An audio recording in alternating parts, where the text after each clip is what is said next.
Hey everybody, we're live. Welcome back. Ida will be joining us momentarily. And John has some very exciting things to say, I'm sure. Thank you. That's my pleasure. Hi, everyone. Can you guys hear us? I can hear you. Yeah, somebody in the chat just put up a thumb. You guys hear us? No pressure. That's not an answer. Yes, thank you, Hassan. Thank you. Hi. Thank you, Morgan. Oh, hi, Morgan. Hi, everyone. Hi, Conrad. Hi, everybody. Great. So we have, hi, Blake. And I saw Paul earlier. I see Sam. Oh my God, all the troublemakers have arrived. Hi, Sean. So I just want to start by welcoming everyone. Welcome, everyone. This is our 7th session of the Learning Salon. And specifically, this is a wrap-up session of the last 6 sessions. So we are very excited to discuss with you some kind of a summary of what we think are the main sort of big picture takeaways of the last salons and what we would like to continue talking about. A gentle reminder, the Learning Salon is an attempt to think about big picture perspectives and opinions and underlying assumptions in biological and artificial learning and their contentions, their differences, their similarities, where they meet, where they diverge. We are extremely privileged to have a fantastic audience with us. And we have had, I think by now, about 1,200 people that have dropped in and out at different times. And I would like to just say, if you're a junior person, so John, can I ask you to? I'm sorry, I'm just laughing. I'm sorry. Wait, I wanted to ask you to mute yourself because of your mic, but No. sorry. I feel terrible, honestly. You feel terrible. So yeah, he hasn't. You haven't muted yourself yet. Sorry. Thank you. Thank you. So okay, so here's what I do want to say. If you're a junior person and you feel like you don't know a lot and sometimes you feel like you actually know more than people take you to know, this is a place where you can put your knowledge to the test, ask questions, ask for clarifications, and feel like you can engage no matter what level you are at. If you're someone who's usually afraid of asking questions, come on the screen with a fake name, however you want to do it. We want to hear your questions. We want to clarify things. That is a very important goal of ours. And so your questions matter to us, and it matters to us that we give you a voice however you like, if you want to hide your real name, however you like. Another thing I want to say is it's very common to be requested by everyone or trained by everyone to be a career scientist, to care about what is going to get you ahead, focusing on one particular field or being successful with particular notions of success. And one of the things that we are very fortunate to have this community for is this idea that at the end of the day, we are scientists and we want to think about theories deeply. We want to see what makes sense and what doesn't. We want to clarify things. We want to bring to light some of the underlying assumptions or philosophical, ideological underlying currents that give rise to particular ways of thinking or particular ways of addressing science. In this particular instance, different modes of learning in human and machines. And I hope that you guys, everybody who's there, can see that this is not a place where we want to ambush anyone, or it's the cult of the smartest person in the room, as John called it once. But it's a place where we all come together to think together, to discuss together. It's one thing to be on paper scientists. It's another thing to just, without having any notes or something, or sometimes taking notes so we don't forget each other's points, to just discuss and just see what is in our collective consciousness, in a manner of speaking. What is in our collective memory of what do we know about the field? What is missing? What is going forward? This is a way of like syncing together. And so I hope that words like ambush or things like that I saw on Twitter. I hope people don't use those terms for this salon, because the idea is to think together, to learn together. And that means, sometimes challenging certain ideas or assumptions, or, requesting further clarifications. So with respect and with a lot of kindness to each other, please feel free to do that. Ask for clarifications, ask tough questions, provide challenges, but make sure to be kind and respectful, because this is a salon. And, I was always very inspired by the salons that early 20th century artists and Dadaists had, or, people in various sort of countries in South America had, or a lot of artist communities and philosophy communities and scientist communities around the world. We hope that this is something like that, where we can just talk and rethink things. And so that's something I wanted to say before we start. Okay. Ideally, we could have wine. Yes, Adrian, I wish that this was in person so we could have. I think you can have wine. We won't stop you. Everyone is welcome. Grab a glass of wine, cozy up. You're muted, John. You're muted. Oh. Rightly so. Oh, shut up. Gosh. I don't know, Ida. I'm talking to Ida. Have you seen that show, Fleabag? You're muted now too. Do you remember that when you were talking about career scientists? Yeah. My favorite line in Fleabag is when she asks her sister, "You look stressed," and the sister goes, "Yes, I'm successful." Oh. So success can be really terrible. Anyway, how are we going to start this? And I hope, look, being part of the salon is maybe start collecting headphones. Do you like my pink sort of new headphones? Very nice. I don't like the microphone on them, but Well, okay, great. All right. How do we do this? Should we go with our slides, Ida? So there's one slide where we have a bigger picture, 3 main crises that we identify in the last 6 sessions. Maybe we can share that. And John, you wanted to give us a summary of what you thought was going on in the last 6 sessions. People, please start to ask questions in the Ask a Question area and vote on each other's question. We're just going to summarize for a minute and give everybody some time, because we don't have a specific speaker. We're just summarizing and allowing everyone to ask their questions. Okay, so I don't mind doing that. I'm going to share the slide. yeah, feel free to start asking questions. People can start voting. And Yeah, that's just one other thing is, we'll do some little summaries. And then I think we should have everyone in the room just have at it. Just come in and unlike last time, there won't be a large lead in. We just start going at it. Okay. Ida, do you want to do your slide, or do you want me to summarize? Oh, could Jovo maybe share that the three crisis slide? Because I just realized I have one screen and I will not be able to look at anything if I do that. yeah, I can do it.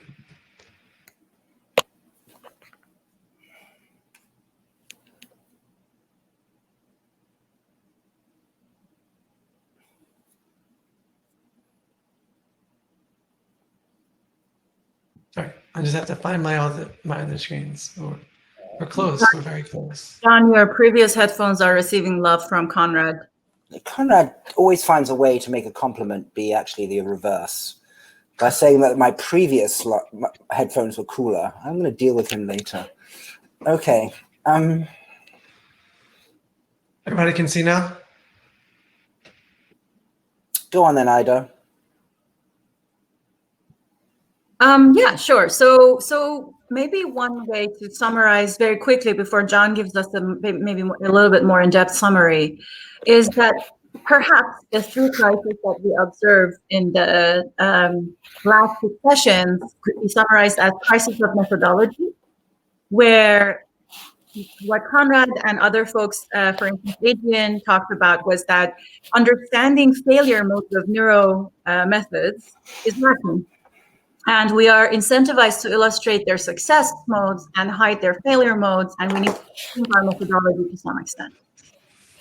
The second thing is we heard from Melanie Mitchell, and from a lot of people during the chats and during the discussions also on Twitter, that benchmark chasing doesn't quite get AI common sense. So if we're looking towards artificial general intelligence or machine learning that approximates human cognitive capacities, we're not going to get there just by benchmark chasing, because it's going to lack common sense. So there is a discussion by a number of our previous speakers on,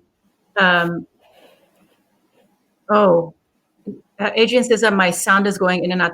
John, do you mind muting yourself? Oh my God. I'm very sorry. Okay. It's like John's worst nightmare is having to mute himself.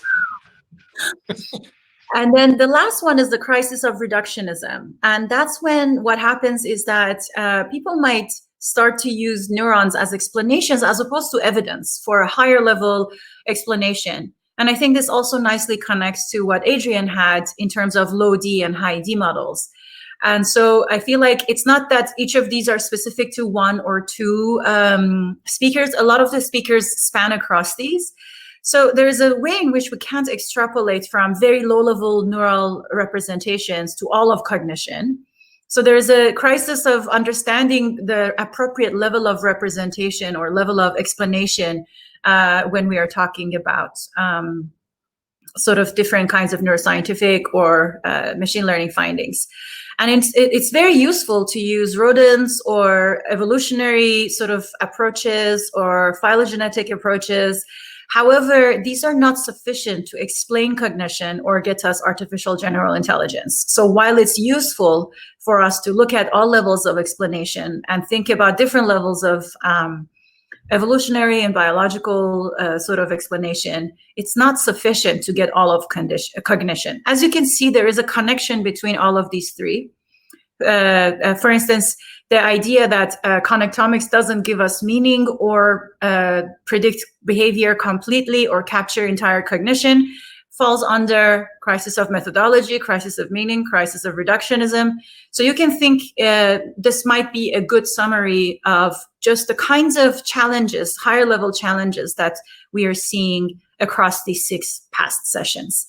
So with that, I'm going to give it to John because he thought that he could kindly give us some more explanation of the past or some summary of the past.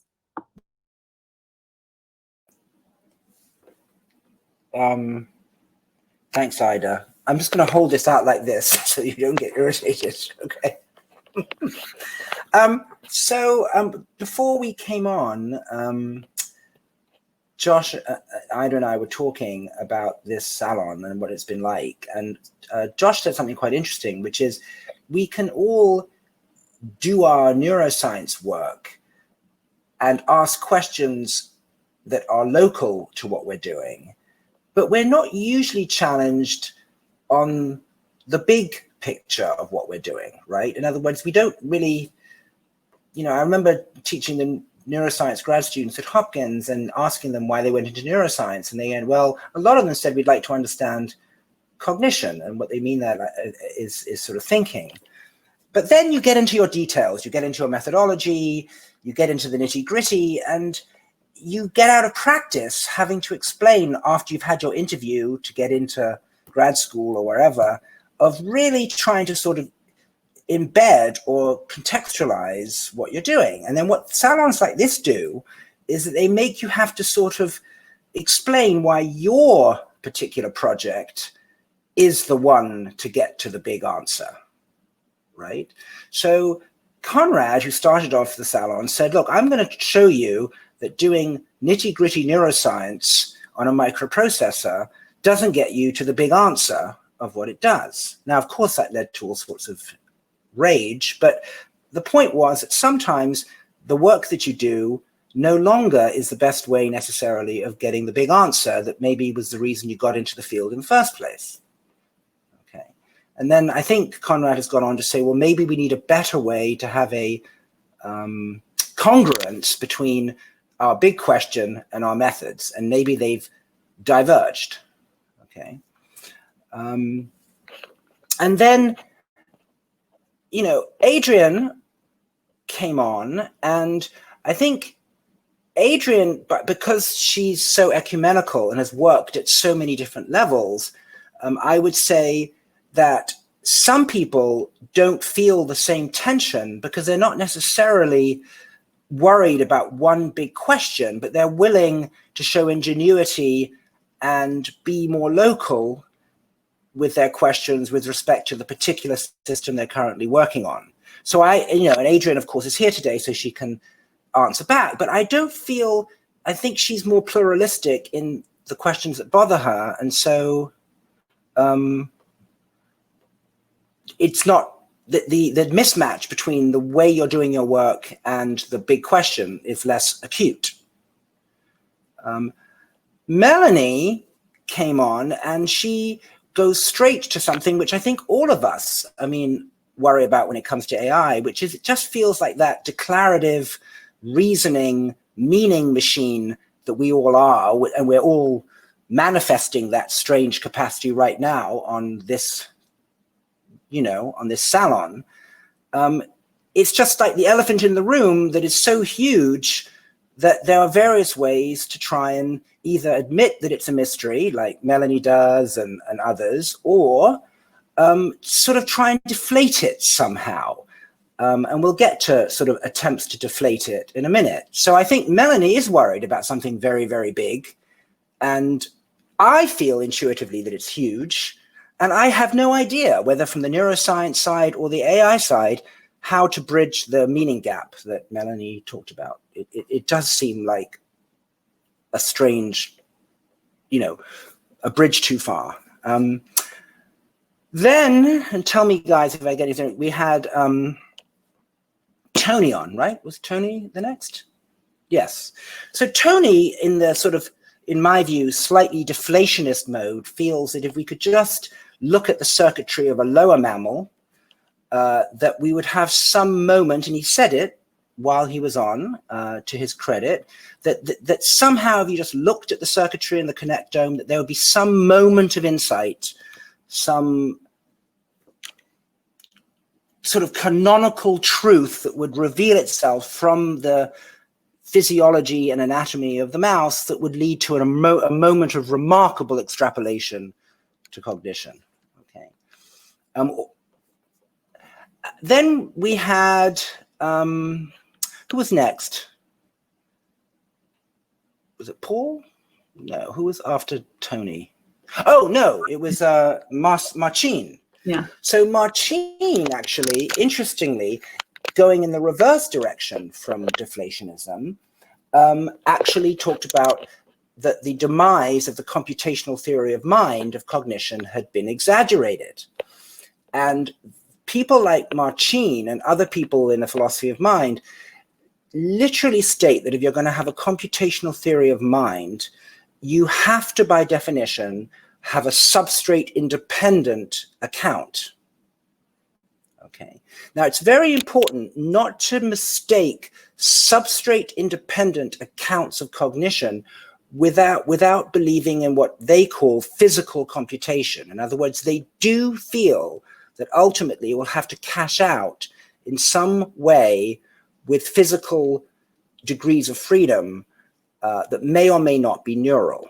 Okay, so it's quite a subtle position, which is that the computational theory of mind requires a substrate independent account, but that doesn't mean that it should be completely free of physical accounts, which is quite interesting. Then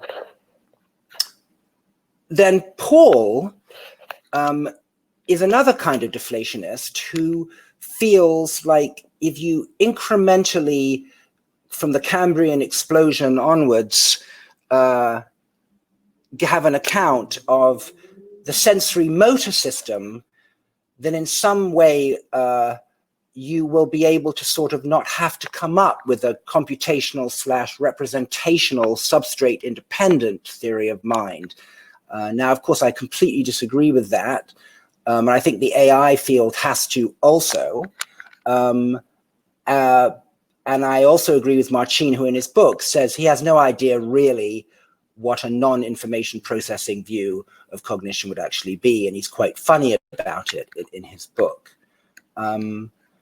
And so there we are. We've got people who care about a big question and worry about the gap. Conrad is one, Melanie's another. There are people who want to sort of go away from worrying about human cognition, either by extrapolation from a mammal that's smaller or just denying that there's a cognitive problem at all.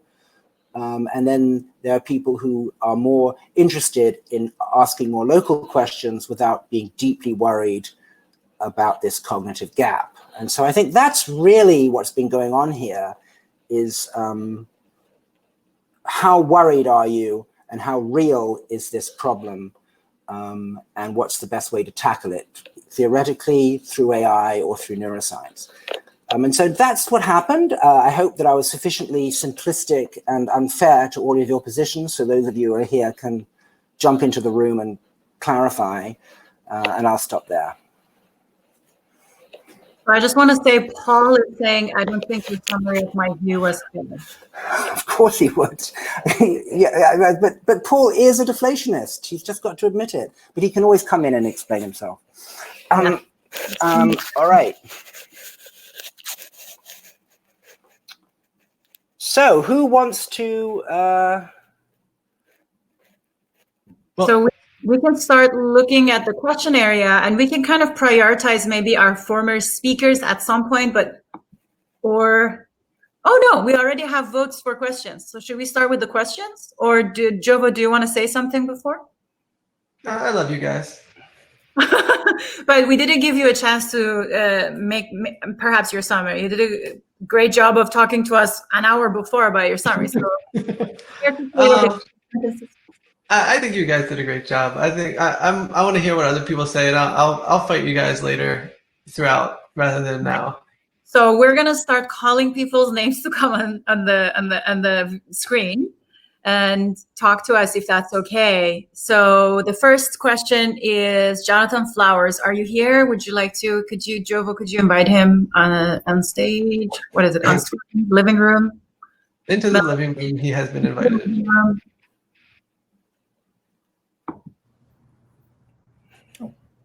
Hello. Hey, welcome back. Hi. Welcome back. You seem to, we didn't see you for a couple of sessions. Yeah, I had to teach. How selfish. Jobs. All right. These things happen. So generally, my question is whether or not computational models or metaphors of the brain broadly in the mind more specifically hinder development in our respective fields. So I think this gets us into questions of, is the brain just a biological computer, or are the functions of the brain analogous to the structures of any kind of computational system, things like that. So this is more the thrust of my question. Is the very metaphor we use broadly across our fields hinder the ways we can develop different technologies or different understandings? I have a strong opinion that I'd be happy to share about that. And so my perspective really comes from the kind of statistical machine learning perspective on models, in the sense that models essentially give us a lens through which to explore the world. And there's a bias with that. So insofar as the model is inaccurate, it leads us in the wrong direction. However, the plus side of the model is that it reduces the variance. Rather than all possible things being worth explaining, the model gives us like a much smaller set of things that we want to explain. And so in any kind of analysis, there's always this bias variance trade-off. And so if we have a good model, it really helps. And if we have a bad model, it really hurts. And so that's why I think it's really fundamental, just like what Ida and John were saying, to really investigate what we mean when we have a model, and what are the implications of that model? What are the limitations specifically of that model? Which, as Ida pointed out, we're hardly at all incentivized to really make clear. Like, no one accepts our papers because we point out so clearly the limitations of our approach, right? That's not something that we thrive on as a community. So I think that is something that we really need to get better at, not just in neuroscience and AI, but probably collectively as a species. We want to understand our limitations more effectively. We can find our blind spots and then improve our models. I think without the models, we're going to be in a bad a bad way. There's just too much variance and everything could be explained. I just want to say maybe that was a great answer, but might be a little different from the answer to a question that was asked. The question, I'm going to read the question again, is do computational models or metaphors of the brain broadly and the mind specifically hinder further development in our respective areas? John, I don't know, you just put on your headphones, so I'm going to repeat the question. Do computational models or metaphors of the brain broadly and the mind specifically hinder further development in our respective areas? So for a philosopher, for instance, if everything about the mind becomes computationalized, for an anthropologist, is if everything about the mind turns into sort of computational methods, it could potentially hinder them, right? So I think that's the question that is being asked. Whether, so if, for instance, if I was an anthropologist, I would be going around different parts of the world seeing what metaphors people have been using for the mind. Maybe if I was like a philosophical anthropologist across different cultures for thousands of years, right? Which is very different from those of us that since the 20th century have started to talk about the mind as a computer. And before that, you know, we all know there are works in philosophy about the metaphor being at some point thermodynamics and hydraulics, because that was the dominant sort of view of the time. And then during the time of Descartes being sort of this kinds of machines that have gears and mechanical machines in general. So mechanics, thermodynamics, sort of physics during a kind of a very prolific hippie area in the 70s especially, and then the computational turn. These are different turns for the explanations of mind and brain. And I agree that it's possible that focusing too much on the computational side as the only way to approach understanding of the mind might hinder other fields. I do want to hear what John has to say about this. So, you know, actually, I think Carlos Perez on Twitter posted an article that my brother wrote about, you know, you know, I think he called it the 3M problem, you know, when you don't realize that you're slipping into metaphor. So I think you're absolutely right. I'll try and send it to you, Jonathan. I think he makes the point. But I think in that paper, and I agree with my brother on this point, that I do think that computation is a useful notion. And I don't think that we should confuse it with computers. You know, and Iris was also talking about this too. So I think that Marcin, when he spoke, said that if you believe that you need to process information and transform it, and we're clearly doing that, right? We something comes in, we do something with it, and something comes out. So in other words, I really do not have a problem with sensory motor transformations as computations or cognition, as Blake and I actually agreed, requiring a slightly more complex form of representation upon which you perform a computation. So I don't think computation is a metaphor. I think computers are. But I don't think computation as a notion is. And I think it's a very useful and I think irreplaceable idea in neuroscience. And I really don't know how we would do without it, to be honest.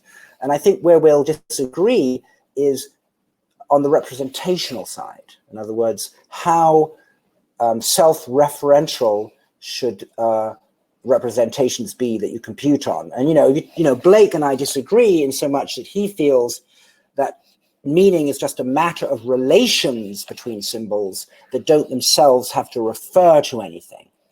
Okay, but I don't think we would disagree that you can compute on these representations, but do they need to refer? So I don't know, but my view is, Ida, like my brother's, I just don't know how one would possibly do without the notion that the brain is information processing and computing on representations. I just don't know another way how to think about it. Think about it like this. Imagine, indulge in this thought experiment that we are a completely different culture. And we do a lot of sort of navigation is our thing. Like we only care about navigation. And then we talk about the mind as mental navigation, or we talk about sort of the brain as the instrument of navigation or such, right? And then we would say, we can't imagine how else we can ever explain the brain other than in terms of navigation, because it's literally doing navigation. It's not just a metaphor. Look, this is what it does. So I think that's I want Jonathan to have a moment to respond back to us. We've been talking for a while.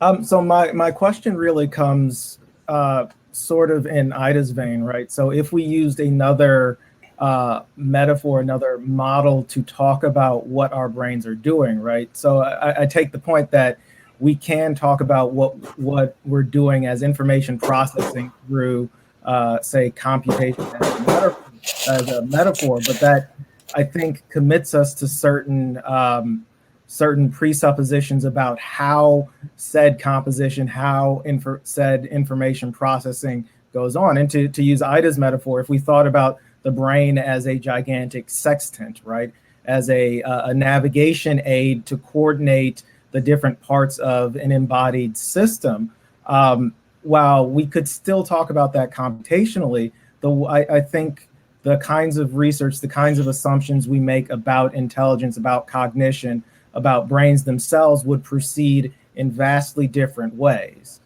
So that's kind of the thrust of my question. I know what you mean. I think, Sean asked him, is there a point where we have a particular lens through which we look that it begins to get in the way of progress? Probably. I'm sure we all have those kind of blind spots. But I think those are little metaphors that might get in the way. I think computation is a big one, and I don't think it's a metaphor. So I would say that one is too useful to just dismiss as a metaphor. But lower level things, I'm sure we're not aware sometimes when we're thinking metaphorically, but we think we're not. I think you're absolutely right. But I think this one's too meta to be disposed of in that way. That's how I think about it.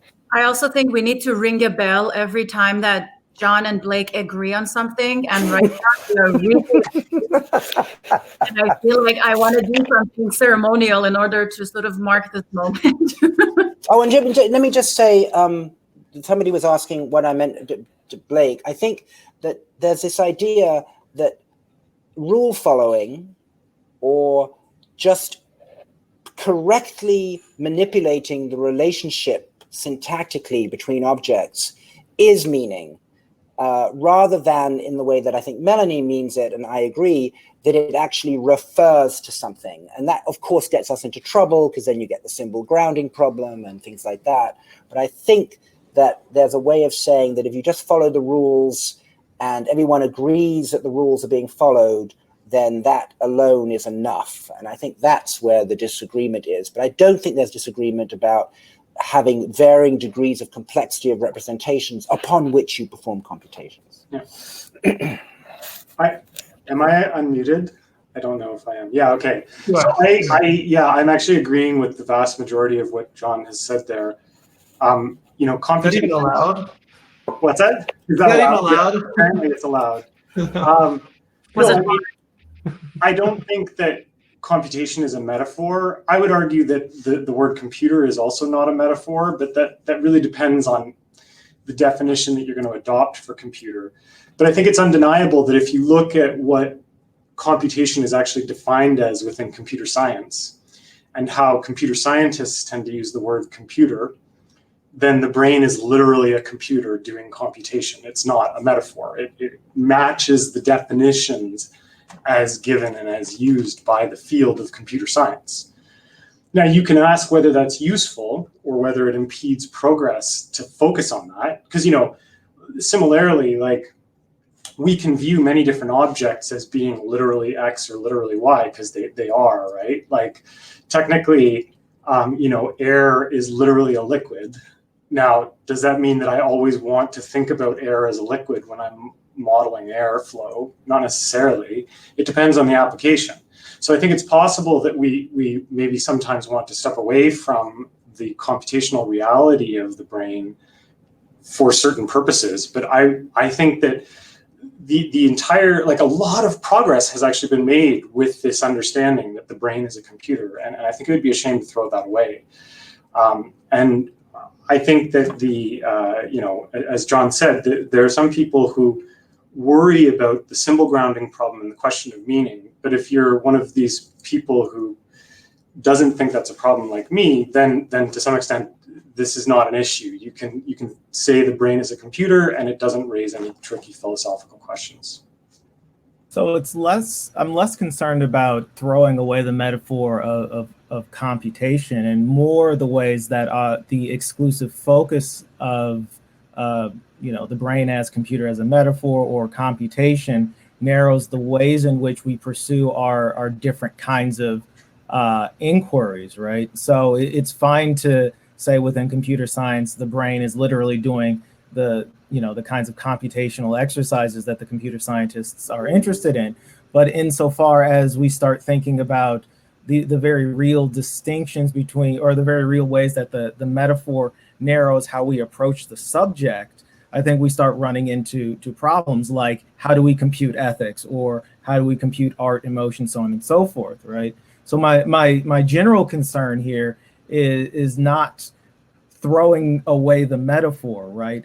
It's how the metaphor limits the various inquiries that we engage in, or forces a particular dominance of a particular kind of inquiry with regards to the kinds of fields that we're doing. So this is what I mean by limitations, not that it holds us back, but it narrows, in some senses, the scope of the inquiries we can perform. I'm beginning to understand, Jonathan, better what you're asking. It's interesting that at Hopkins, for example, there's a neuroaesthetics group, right?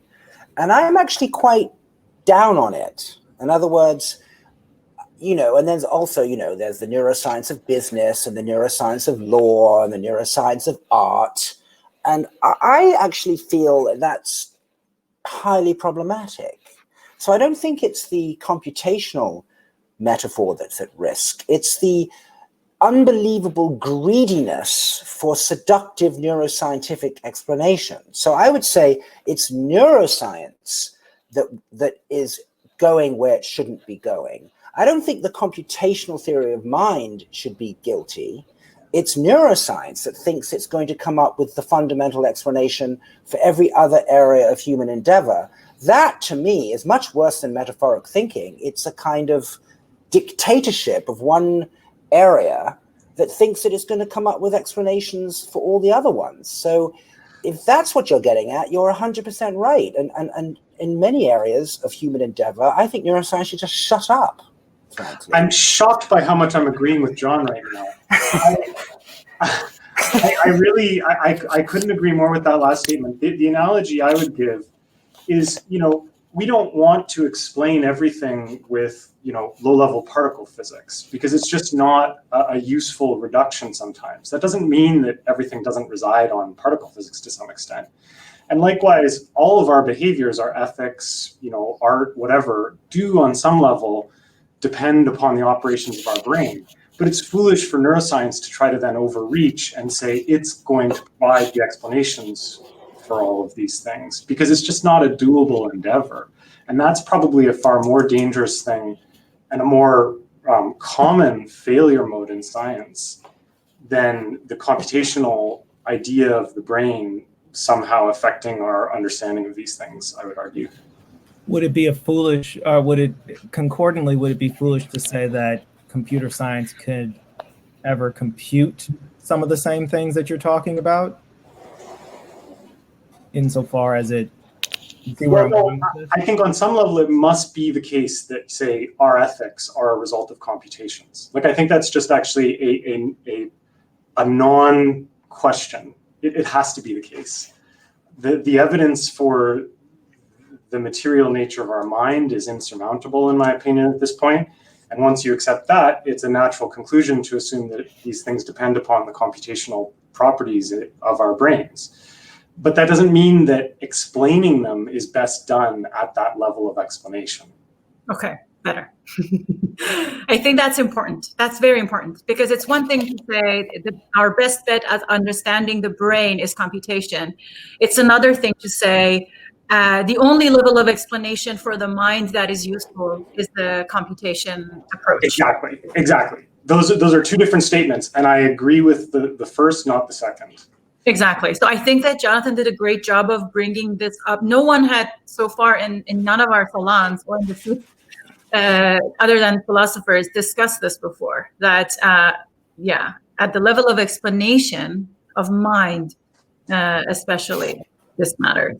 Right, because I mean, think about it. If that were the case, we would have to say that for every, great work of art, drama, movie, play, novel, which grabs us, explains the motives of human beings, that somehow it's completely deficient because the authors were not neuroscientists. I mean, can you imagine if we were to say that those were all deficient sketches of explanation, and we should go back and tell Jane Austen, go to grad school and don't write another novel? I mean, can you imagine? I mean, it's just the hubris of it, right? So yes, you're absolutely right.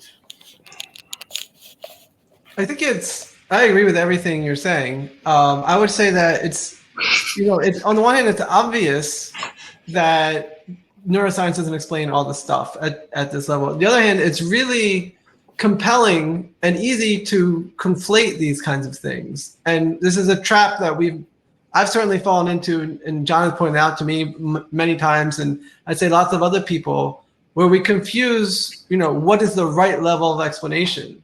So I remember learning in graduate school that the single neuron is the right level of explanation for lots of stuff. And maybe they weren't saying it, but that's certainly what I learned from my courses. And that made me, for 5 years, think, well, I don't care about fMRI because they're not single level neuron explanations, and therefore they're not going to be adequate explanations. I have a different perspective now, which is that that I basically live under the tyranny of the neuron, and lots of neuroscientists do, where we all, for whatever reason, single neuron physiology explanations are the king or queen or whatever they are, and everything else plays a secondary role. And that's obviously wrong if you just think about it for a second, and yet rampant, I'd say, at least implicitly, in lots of what neuroscientists are doing. And in a way, that's what's so nice, I think, about the computational theory of mind, is that it can be substrate independent in its formulation, which makes you not subject to the tyranny of neurons, right? It's really fascinating that in a way it liberates us a little bit from that. But I won't go on about that. Thank you, Jonathan. Blake, did you have anything else outrageous to say? Because I'm feeling a little disappointed here. Yeah, I know. Sorry. Fear not. You will come up again, and we will ostracize and otherwise debate you about many things, I'm sure. Very good. Very good. I look forward to it. In the meantime, we can bask in this temporary reprieve and just go along with the loving. Yeah, Very uncomfortable. Hopefully. So Adrian is having a go. Can we invite Adrian in? Adrian, Thanks, Blake. Thank you, Blake. Hugs. Adrian. She's accepting. Yes. That's what I feel. Hi. Hi, everyone. Yay. Hi, Adrian. Now I have to actually listen to what you're saying instead of reading all the interesting comments in the... Adrian, do you want to introduce yourself for a second? Just because I don't know if John did an adequate job, and maybe not everybody here knows where you're coming from. I'm Adrian Fairhall. I'm at the University of Washington. I am a computational neuroscientist, but I used to... I was a physicist, so that's the perspective that I'm coming from. And so I work on a lot of sensory coding questions, and only more recently, more cognitive ones. So a lot of, I think, where people are running aground is worrying about the words that we're using in cognition that were perfectly adequate in many ways for sensory systems. And so I think that's where some of the tension is coming from, is words that we were quite comfortable to use for more straightforward, simple things do not maybe translate so well into a cognitive domain. Anyway. Yeah, and that's because I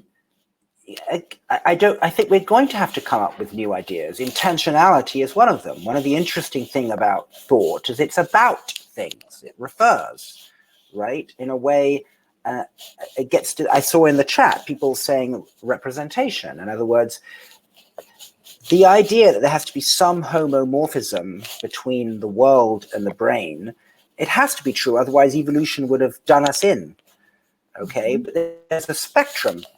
I think I said on Twitter the other day that if you take a plastic letter and press it into a piece of plasticine, you can say the plasticine represents the letter A, but it's a super passive thing, right? And then you can talk about the homunculus in motor cortex or in sensory cortex and say there's some homomorphism between the effector, the world, and the representation, but it's not a representation, an I representation. It's not being looked at independently of of it being triggered by the outside world.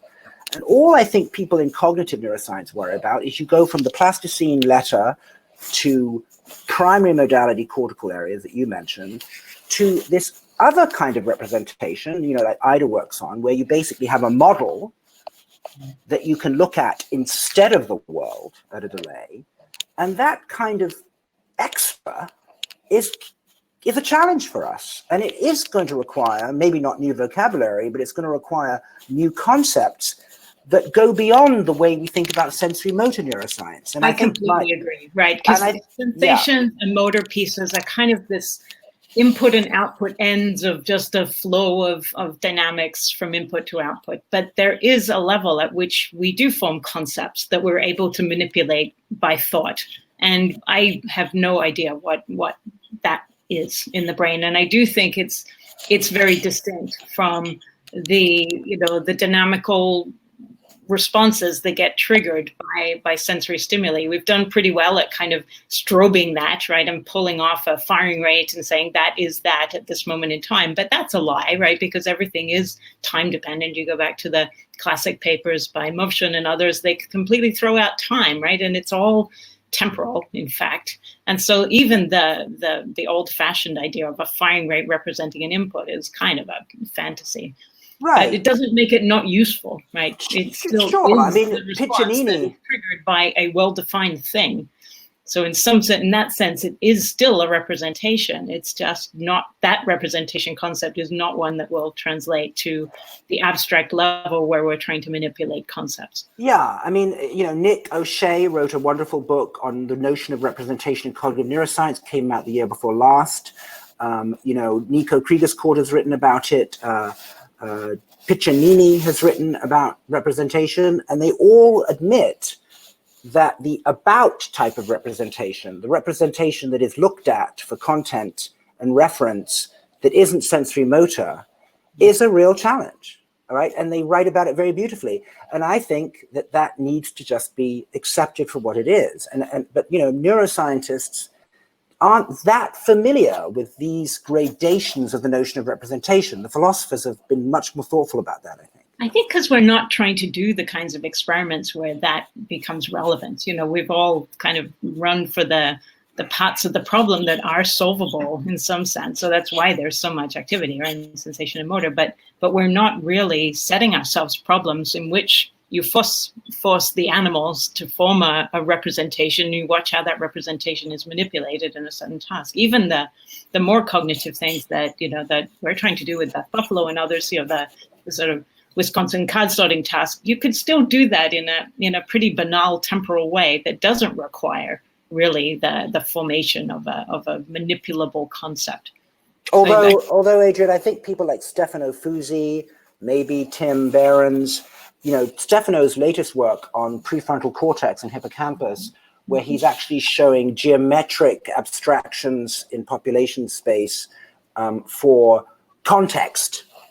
For context, right? But yeah, so that's I still put that in the category of things that are slightly easier. Yeah, no, right. Another, yes, it's interesting.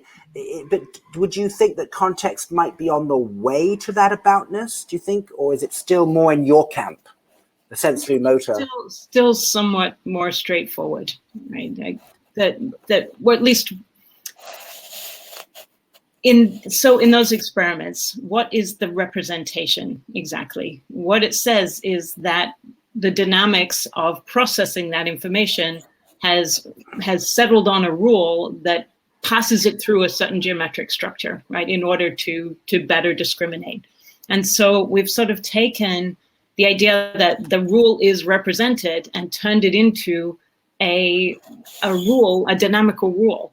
And so that doesn't seem like it to me is getting at our ability to sort of formulate an image, say, of a chess piece and move it around. Right. I mean, everyone's asking, I agree with you entirely. Everyone's saying, what is the representation? I don't think it's difficult at all. Look, I'll show you. I have this was from Gay Ski Week in Colorado many years ago in Aspen. This is a representation of a duck.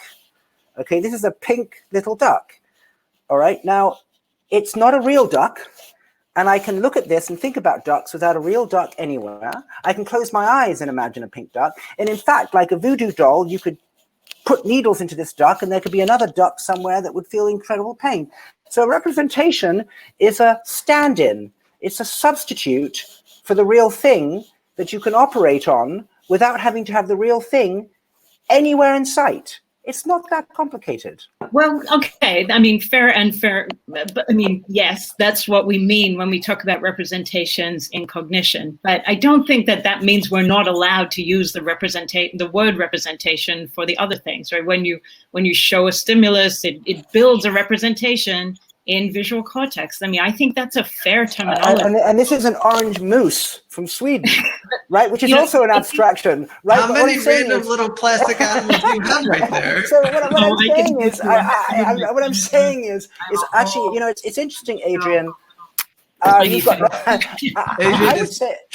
want to get into a little tiny thing battle here. I would say that John has. I think we would be better off if we reserved the term representation for aboutness, and we used another term for the direct homomorphism when the stimulus is still present.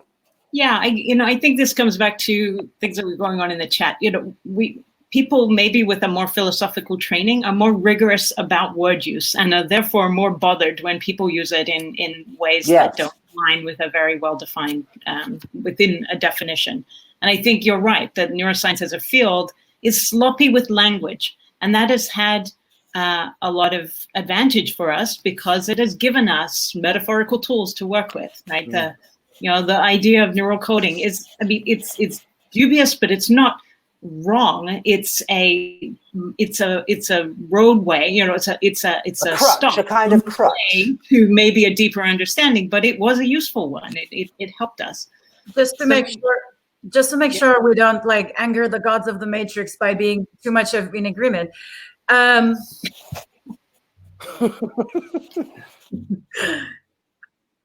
don't think it's just semantics. And I don't think it's just fortunate misunderstanding that led to progress. I think it's mistakes that have led to, on one level, on a financial level, to defunding of entire humanities departments. It has led to challenges for funding of human research. It has led to very false assumptions that neurons can solve everything. I mean, we know what happened to, like, you know, blue brain projects, and like, you know, there's a lot of situations where we know that there were certain claims that 10 years ago everyone thought this is the way to solve everything, and we know it's not. Currently we have Elon Musk who's making similar claims, also a little bit like a decade too late to talk about certain things, but claiming it's new.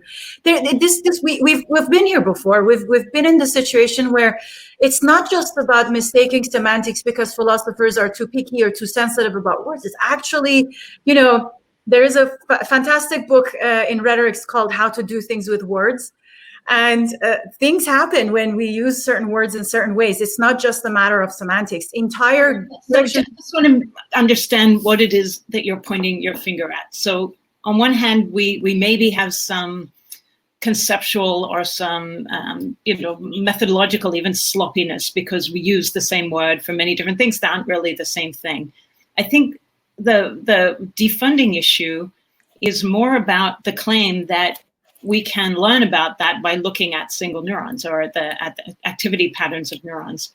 And that's a different thing, right? I mean, the complaint about conceptualization or representation to me is on a very different level of complaint than, you know, the sorts of complaints that John has as well of, you know, what are we going to learn by just looking at at the activity of millions of neurons at the same time if we don't have better language and a better formulation to understand what's going on.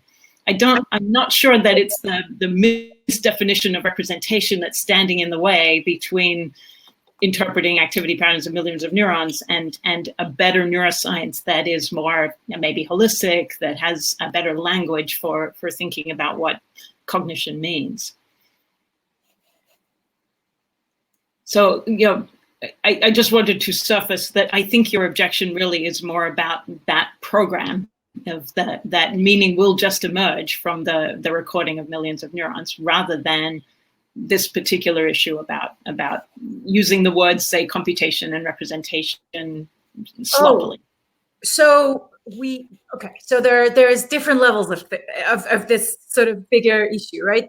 I guess that's why I was trying to sort of have the different crises, and you and others were totally right that there are different sessions that we had would fall under a lot of them.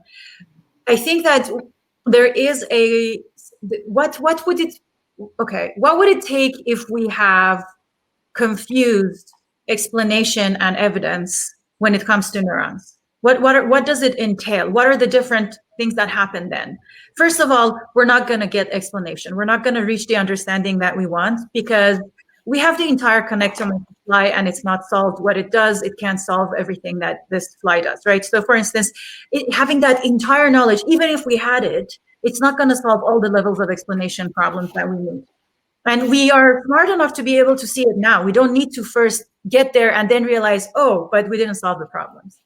The second thing that it does is that instead of looking or developing tools or looking at the right level of analysis or finding new ways to actually analyze this or study this, we're going to hold the same court for like a couple of decades of just trying to at some point get neurons to give rise to meaning, right?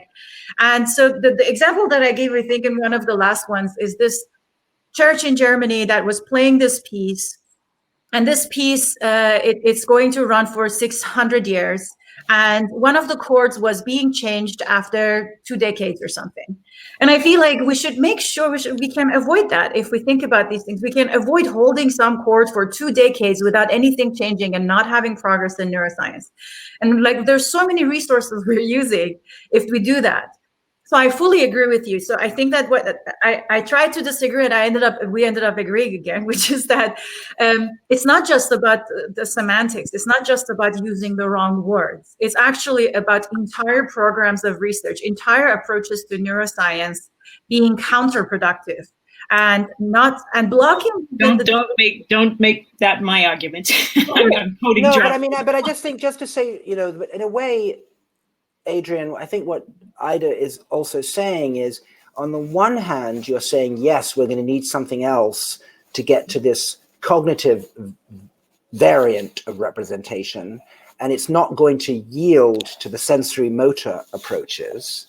And yet, I think Ida's right that the whole neuroscience enterprise behaves as though you will, if you keep on plugging with the ways that you did sensory motor neuroscience, you'll get cognitive neuroscience. So in other words, it is true that one on the one hand can say that there is, beyond just a semantic difference, a qualitative distinction, but let's keep on plugging at the sensory motor way, what I call the Sherringtonian way of doing neuroscience, and we'll get the answer. And I think that was my sort of complaint to both Tony and to Paul, is that they, particularly Paul, think that a sensory motor treatment will get there, whether you look at evolutionary anatomy and so I think you're being, if I may say, a tiny bit disingenuous. I feel like I have to roughly agree, right? If there is the concept, if there is an abstract representation of something that we can manipulate, I do believe it is present in the brain, in the firing of neurons somehow, maybe in a very different way or a way we haven't thought about before, but I don't think that we will not learn by recording many neurons at the same time, while people are manipulating things. We're just not doing those experiments yet. Yeah. I'll just say that we have learned a huge amount in the last 5 years from being able to record thousands of neurons simultaneously. I mean, all this amazing work, right, by Anne Chatelain and by Nick Steinmetz, where you see that what we used to spend so much time trying to characterize, right, as noise is actually not noise. It's part of large-scale patterns that are happening all over the brain. So we have to figure out what they mean. They're not meaningless at all, right? Wait. Nobody claims that people who are using NeuroPixel, their work is meaningless. No one ever in this, ever, not even close, not even slightly close. So let's not make that, let's not bring that kind of, let's not invite that straw man in at all. It's not invited, not welcome. But let's look at the sort of things that we are saying is counterproductive. I'm personally claiming, strongly standing by it, it's counterproductive to say just recording from 1 million neurons equates understanding human cognition. Okay, so I think on that we agree. Okay, and I go further than that, and I say that it's counterproductive to make these arguments when, especially, you know, it would create a particular culture which would block other ways that would actually get at the question of cognition, for instance. It's very okay to do that. Just let's not. So if you, for instance, if you look at Paul's wonderful paper, and at some point I hope Paul will be. Paul's been getting a lot of abuse from me, so he has every right to come in and give me a slap. Yeah. But something that I loved about Paul's paper is how elegant the first part of the paper was, and something that I was disappointed by is that when it reaches the point of actually talking about the things in cognition that now needs to be redefined, that doesn't happen. And the terms that actually are used are still the terms that have been used in psychology, right? So I think that is a place where it's great in a sense at some point. Uh-oh, I'm hearing the echo from Paul again. Everybody else here? Okay, perfect, thanks. So it's great to appreciate phylogenetic work, neural work, neuropixel work, millions of neurons together work, and all of that. But the part that we are saying has an issue is when that work is claiming to take over everything else and losing everything else at the cost of, also without providing explanations, just stopping there. Here, look at all of these, look at millions of neurons, look how beautiful. Here, stop, no reasoning, therefore we can address cognition better, right? That is the part where we are kind of challenged by. John is not here, should I call him? Are you? John, I think he just turned his video off. He never does that, I think. Did I? Oh, hey, you are here. It does not reconnect. Very blurry. I think his Wi-Fi again went out, so I can call him. But before Paul rebuts, I would just say that it's so nice to have Adrian here. I feel like everything Adrian says, I want to agree with. Where in contrast, anything John says, I feel the need to disagree with. Even when you both agree with each other, somehow I feel like I want to disagree with whatever he's saying and agree with you. So. I do understand you completely. So while we're waiting, can you invite John back in? He just said. I will invite John back in. And Paul is reconnecting too. I will say, I had a very different take on Paul's work and his presentation, and so I'll just try to summarize what I think. And I'd love to hear what Paul thinks about what I think. So my perspective was the following: that we are all operating within a taxonomy of cognitive phenomena, and that taxonomy evolved at least partially, whether to 80% or 20%, through a kind of grassroots collective phenomenology. And that's a fine way for things to evolve in science.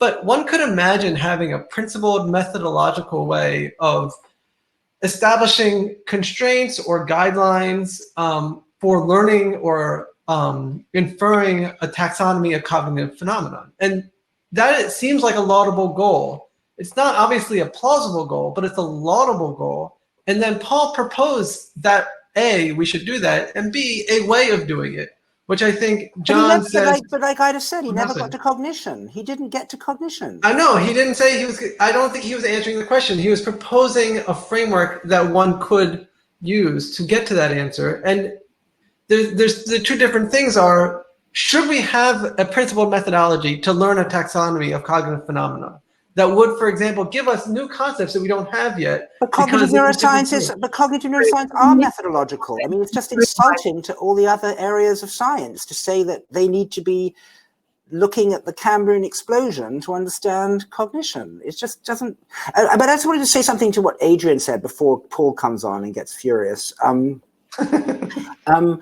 think where we agree is that it will always be useful to gather neural data. Okay, I guess what I'm trying to say, and I'd be interested to see what you have to say about this, is that neural data at some point becomes something to look at, just like behavior is something to look at. But I don't think neural data to look at, the way we look at behavior to think about what's going on, is quite the same as having the neurons be the explanation for the phenomenon. In other words, you don't say behavior is the explanation for behavior. So what I'm saying is that at a certain point, we're going to look at neural data and use it in a different way. Do you see what I'm saying? Where it's going to be more like behavior than the explanation for behavior. Right? That's what I'm saying. Is we have to find new ways. No, I completely agree with that. And I don't think anyone would claim that just gathering the data is the end of the problem, right? It's trying to understand what's going on in that data, but we can't understand what's going on in the data. I'm not making the point about just gathering the data. I'm saying that there are qualitatively different uses that neural data can be used for. And I'm saying that when you look at a neuron in a stretch reflex versus looking at a neuron the way Stefano does, the way that you're using it in your explanation is different. Absolutely. Right. And I think that if we that's agree another to that, area where we really have advanced in the last few years, right? Thanks to having that data. Right. So in other words, the use to which you put the neuron and the circuit, the explanatory work that it does depends on what you're asking, even though it will always play some role. But the role it will play will be qualitatively different across phenomena. Absolutely. And that's, I think, I'm confident we have not completed that task of finding how to figure out what's going on from the data. I am sure there are other ways of looking at it that go beyond even the best work people are doing now that are going to be needed to address the kinds of questions that you've posed. Yeah. And I'd say, John, it's not just neural data, it's brain data. There's glia, all sorts of other stuff. And that probably matters too.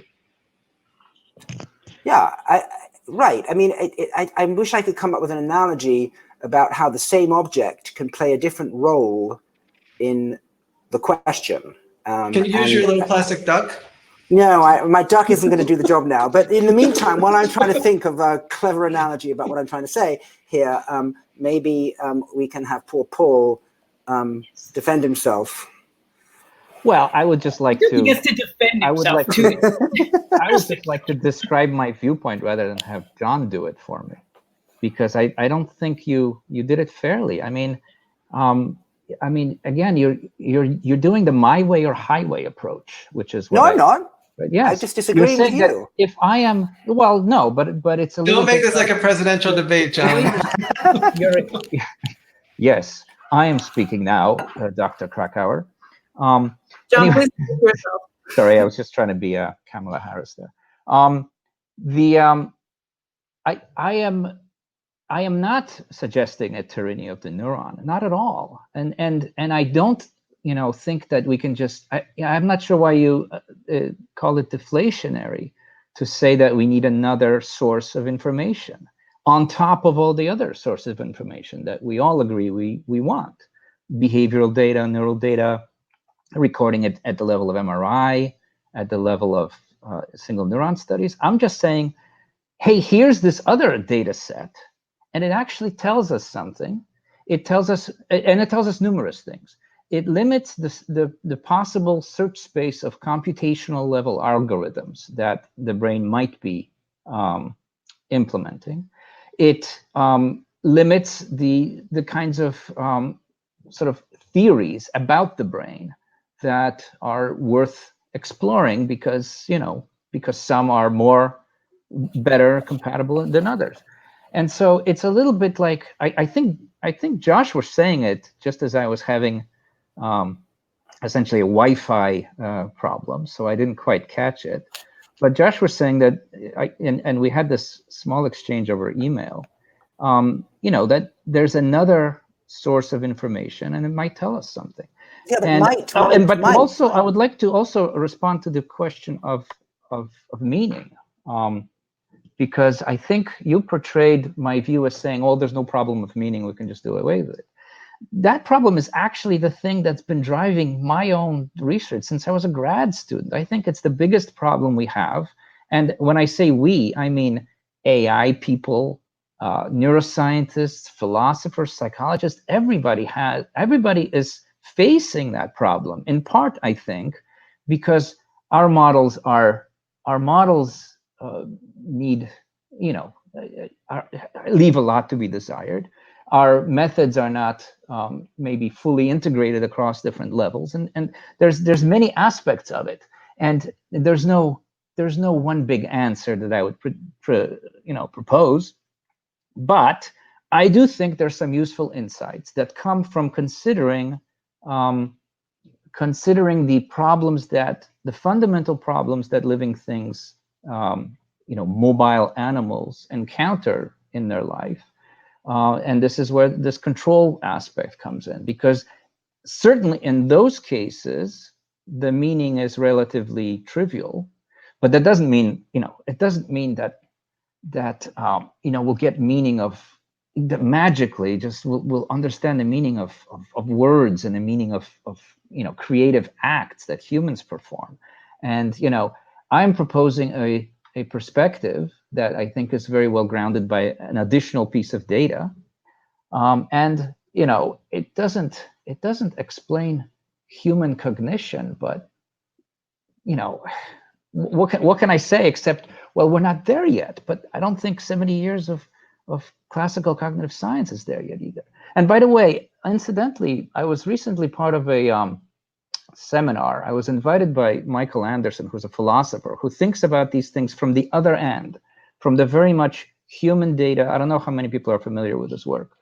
He wrote a nice book recently called After Phrenology. In fact. Yeah, I've read it. I've read it. Anyway, and so his points. It's a very confused book. Well, I'm sure you don't agree with what he's saying. But the point is that there is a large number of people in psychology that believe that we need to sort of, reflect upon some of the questions that are being asked and think about whether we're asking the right ones. And I was happy to see that there's actually a lot of people asking these questions. I was not aware of it until I met him. I was not aware that these things are being discussed throughout psychology as well. It's this problem, and I do think eventually it does come down. It does connect with this problem of meaning. I mean, just so people understand, Michael Anderson is not he's not attacking psychology, right? His book is more a big concern with modularity and decomposition. Yeah. Now that is to formulate that as anti-psychology is completely wrong, right? It's just that what he's concerned about is if you are going to believe in psychological constructs, then how do you map them onto the brain? And he's against the sort of Bechtellian modularity and decomposition, and he's much more a fan of the sort of Russ Poldrack sort of approach to neural imaging. Now, that's a very interesting debate. Maybe we should have Michael on, but to me, or Russ for that matter, but that to sort of dovetail that set of concerns which he has, which are very interesting, with your saying that psychologists are full of outdated notions and they need to be reconstructed through some sort of evolutionary constraint argument is the one that I just don't agree with. I love the evolutionary argument, and as a sensory motor person, I think it's brilliant, but I just don't think that it's the way to have a diss at cognitive psychology. Well, the diss has been going on for a long time. I mean, as you know, the cognitive psychology has had its critics for, longer than it's been called cognitive psychology. Those ideas, this debate has been going on since, James and Dewey and the structuralists and probably well before that. And what I think is that there is a convergence of dissatisfactions going on these days, where people are more and more willing to ask, not to throw it all out, but rather to ask, well, which assumptions do we really want to hold on to, and which ones don't we want to hold on to? The sort of good old-fashioned AI assumptions are being abandoned in the last 20 years or so. Which other ones should be abandoned? The idea of coding and decoding, that's becoming more, and it's becoming possible now to at least criticize it, which was not possible 20, 30 years ago. So there's a question of, do we have to buy into all the assumptions or not? And then if so, which ones do we want to hold on to? And that's the same exact question that I'm asking. I think certain of those concepts, if you apply this additional set of constraints, certain concepts survive just fine, others not so well. And so it may be a useful way to narrow the search space. Well, when your evolutionary project gets rid of some of the terms in William James's book, I'd like to see it. But I also think read our attention. And well, yeah, but even there, I mean, I'm not going to get into a discussion about attention.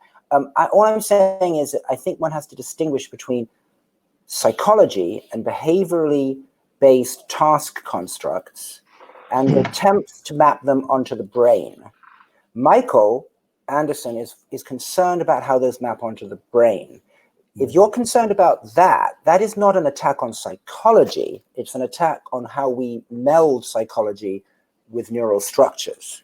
Okay, so in other words, you keep changing. Yes, but psychologists are not guilty of the problems inherent to doing that. That is a problem for all of us.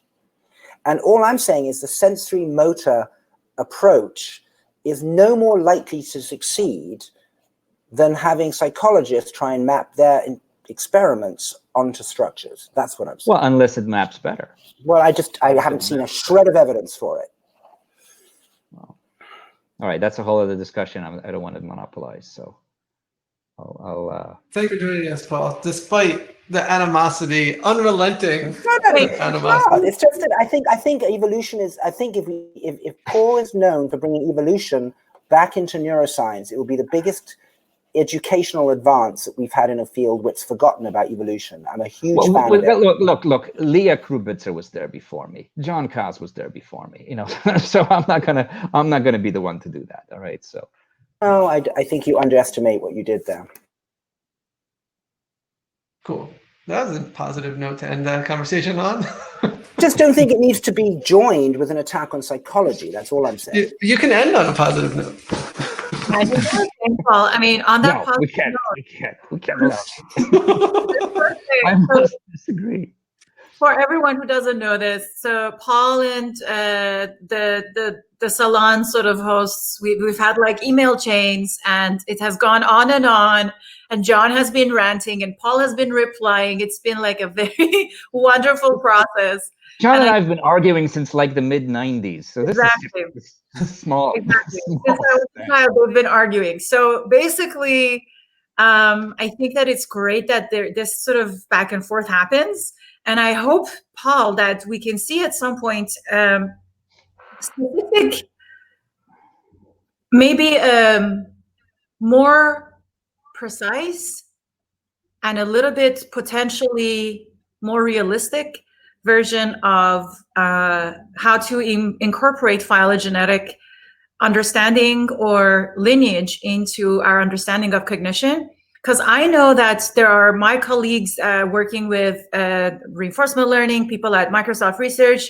I know people in neuroscience, in cognitive science that would really appreciate a way that this could benefit all of us. For instance, if we want to understand particular thing, it doesn't address everything, obviously. We can't recapture everything in phylogenetic terms. It's not useful to capture everything. But I do look forward to maybe your next bigger review paper, like, or something like that, or your book maybe, where there is a specific section on very precise examples of some approaches in cognition or an AGI that could really benefit from phylogenetic. Well, check out our attention paper. So this is a paper that was stimulated after I presented this stuff, and it was essentially a discussion over beer in a pub in Amsterdam with a number of people who study attention, who have also been, and my talk wasn't, by the way, about attention. It was essentially the talk you saw. And they said, well, and we just got into a discussion. And the result of that discussion was a paper with 6 senior authors, essentially, in which we sort of went through a couple of the problems with the concept of attention that have been pointed out really for 100 years. And we went through some of the difficulties in interpreting, for example, the parietal cortex as a part of an attentional network. And in the article, we go through these approaches, and then we take what Bernard Hammel calls the synthetic approach, where it's a little bit like computational modeling, where you come up with theories on how you would design a system. But we marry it with the phylogenetic story, specifically focusing on the orientation systems and what happens in primates given their strong visual acuity. And we essentially come up with a different way of interpreting parietal cortex, which is very, very much closer to sensory motor control, very much based on some of the ideas of Graziano, Krubitzer-Kaz, and Stepniewska, and other people looking at action maps, and essentially propose an alternative explanation for some phenomena of attention, not all attention, because again, the position is that it's not one thing that must have a single network with one explanation for all the phenomena. In fact, what it is that we have this umbrella term that we have defined not quite properly, and within that term we lump all these phenomena. But these phenomena can actually be explained from another perspective, and they match up to the neural data, I think, quite well. Now that's a fairly broad and sort of speculative review, but it does cite the relevant data. So that would be an example, again, a starting point, but an example of a more concrete, specific thing. I do appreciate it, and I think it's a specific example that doesn't address cognition, but the function of parietal cortex as it pertains to attention. It's a little bit more focused on a brain region, so it's not quite at the level of cognition in general. And I agree with you. And I linked the paper for people who want to take a look at it. It's okay. Everyone Knows What Attention Is, with a wonderful list of co-authors. Brad says, is that a straw man though, Paul? I wonder how many attention researchers... Yeah, we discussed that in there as well. We cite a number of people that have made this same kind of criticism before. We're essentially echoing a dissatisfaction with this terminology that's been around for quite a while, and we're proposing one sort of avenue for sort of getting out of that and to something maybe that's a little bit more well defined and because in a way, Paul, you know the word movement and the word sensory are also blanket terms for loads of things. So you could do it to everything. Sure. Yeah. Well, anyway, we do it to attention. Read the paper and see what you think. No, I actually have, and I think it's fantastic. I don't disagree. I just think that, as you said, 100 years people have been worried. So in other words, presumably it was some old-fashioned cognitive neuroscientist psychologist who also were concerned about it, right? So in other words, everyone can be concerned. And yet, I think that looking at the data from neuroscience as well as from evolution helps to channel that lingering dissatisfaction into something that's a testable set of hypotheses. And I think that's a good thing. And if we could do that with, consciousness and other difficult concept, it would be great. But I haven't create a role of ambiguity, right? I do think that there is a point to that we gain from ambiguity because it allows the mixture of metaphors that can eventually lead us to the right path. Yeah, I do think there is something to say about grounding certain cognitive functions in some phylogenetic lineage. And that's something that's very different between us and microprocessors, as these things sort of emerge in a different way, as opposed to in a modular and designed way. So I do think that there is a lot of value to what you're describing, to also maybe being more precise about functional separation on the basis of the phylogenetic lineage. I think that's a very valuable approach. Something that I hope that we're doing now, and I hope that we get to do it properly, is different notions of reward, how they would emerge from, or even memory or caching food and everything. They all kind of can fall out gradually in a reinforcement learning that goes long enough if you start with the idea of homeostasis. So, initially, you just need to make sure that, and then the concept of hunger, the times that we get hungry, we're not going to die. We feel it in intervals that are useful for some kind of maintenance. So the hunger itself is kind of a epiphenomenal thing that gradually over the evolution we have learned, so that it has emerged. So, or pain, like when I hit my nail or my toe to the door, I'm not going to die. Well, why does it hurt so much?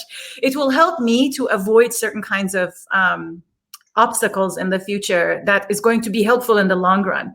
So there is. Yeah, I'd like to. Sorry, I would mention a perceptual control theory, which I think is a nice perspective on many of the things you're saying.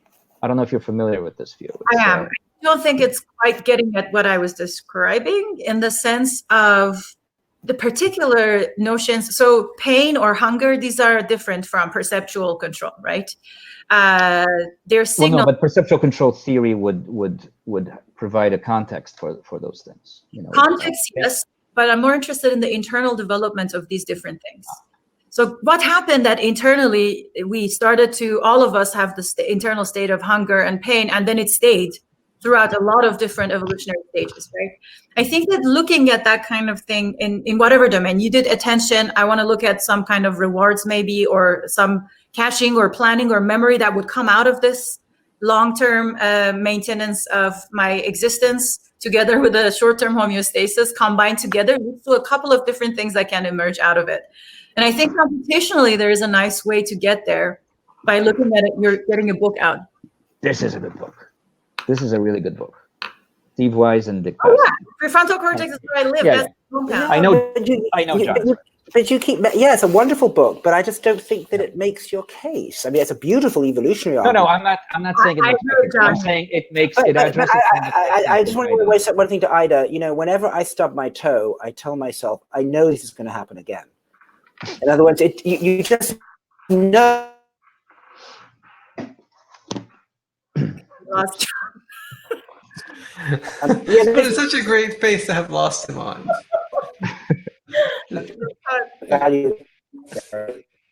He doesn't realize. Okay, I'm gonna kick him out. Aaron, what about Aaron? Yeah, Aaron, please save us. I'm gonna call John and tell him what's going on. All right. I guess my question is a little bit more high level. So we've been talking a lot about, building models and intermediary representations and how that helps us to achieve understanding. But my question is, what really is understanding? How do we know when we've achieved it? What's the point at which we can say, I've answered this question, we can now move on to something else because I fully understood it? And I really struggle with that. I'm not sure how to answer that. And I feel like that really is the context we need to be able to frame a lot of these other discussions. I think it's a really important question that we should all think hard about.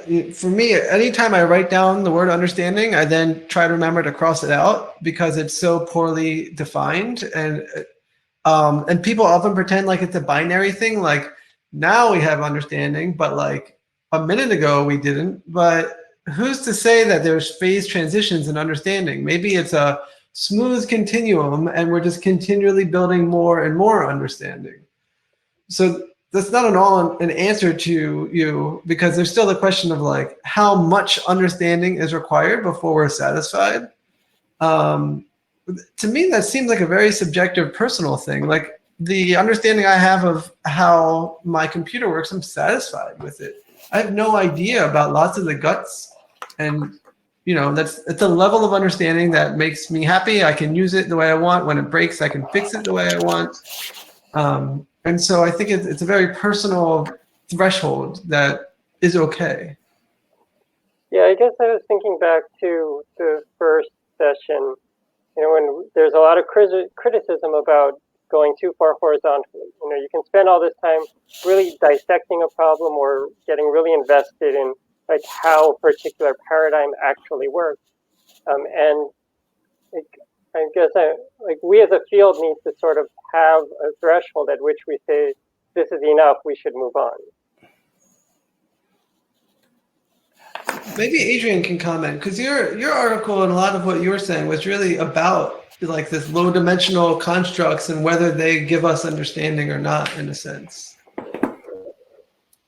Yeah, I guess the difficulty with your question really is that biology has the property that there is always a deeper level and another level to go to. And so I feel like I think one of the downsides of being a physicist is that you have a pretty high bar for what you mean by understanding something. You really think that you should be able to write down the equation, simulate it, predict new phenomenology.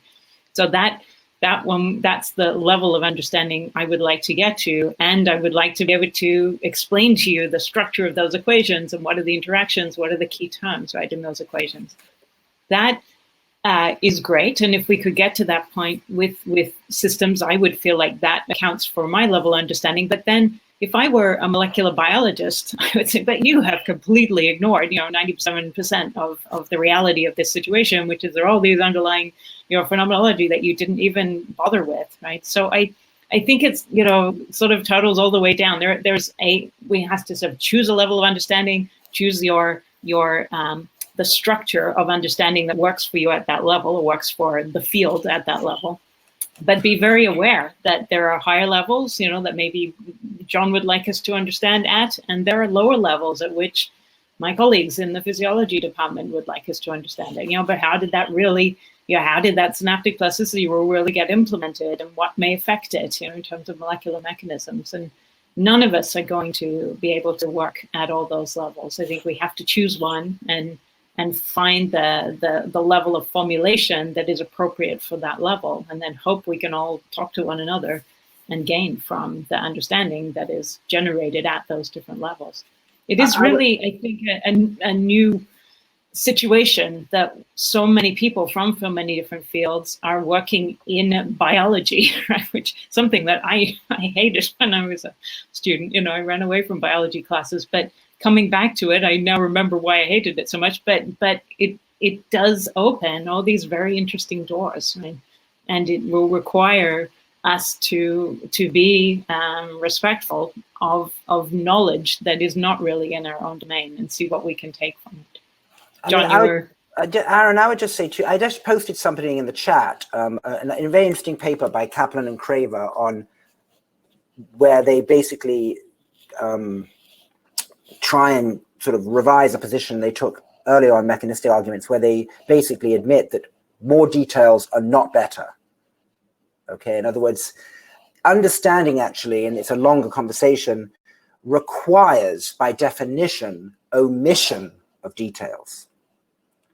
Okay, so the question is, and I think this is what Adrian's getting at, is how does one, in a principled way, construct explanations with the right level of omission of detail and idealization, all right?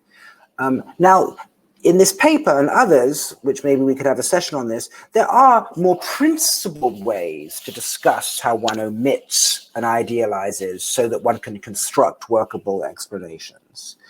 I think what's happened is a counter pressure to that obviousness, in my view, is that tool fanaticism has been so good at generating more details that it's become almost a self-aggrandizing requirement on the part of the tool lists to think that more details are in fact better, when we know actually that understanding requires idealization and omission. So I think that's the pressure. When the tools give you details, but details don't give you more understanding, what on earth do you do, right? And I think that this is where sort of a philosophy kind of training can help a little bit to at least navigate that distinction. So I think your question is a very good one, and there are probably principal ways to go after it. But in the current deluge of techniques, it's extremely difficult to actually make the omission case. I mean, that's my view.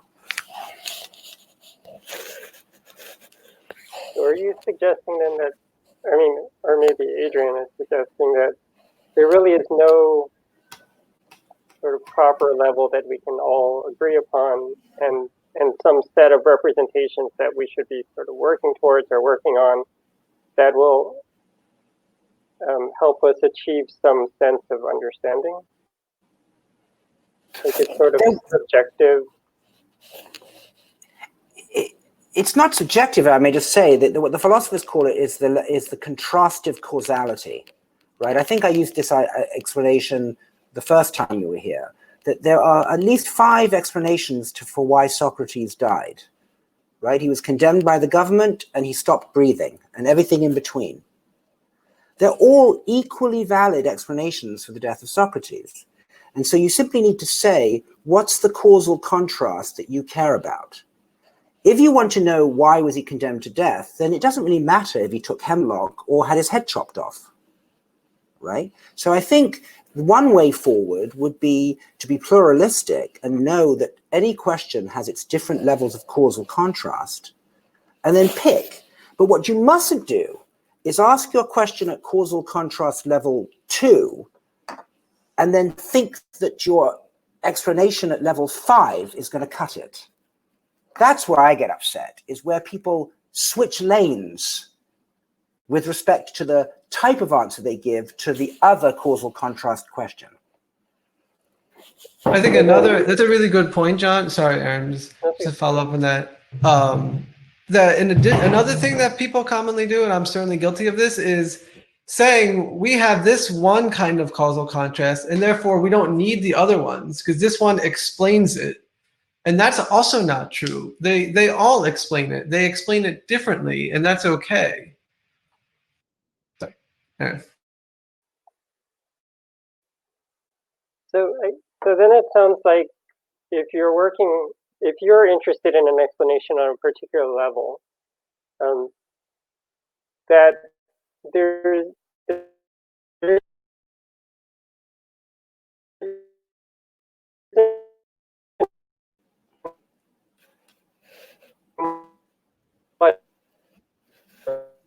Aaron, in case you don't know, we can't hear you. Conrad, Oh, no. Conrad, oh my God, it pains me to see a former postdoc suffer this way. Oh.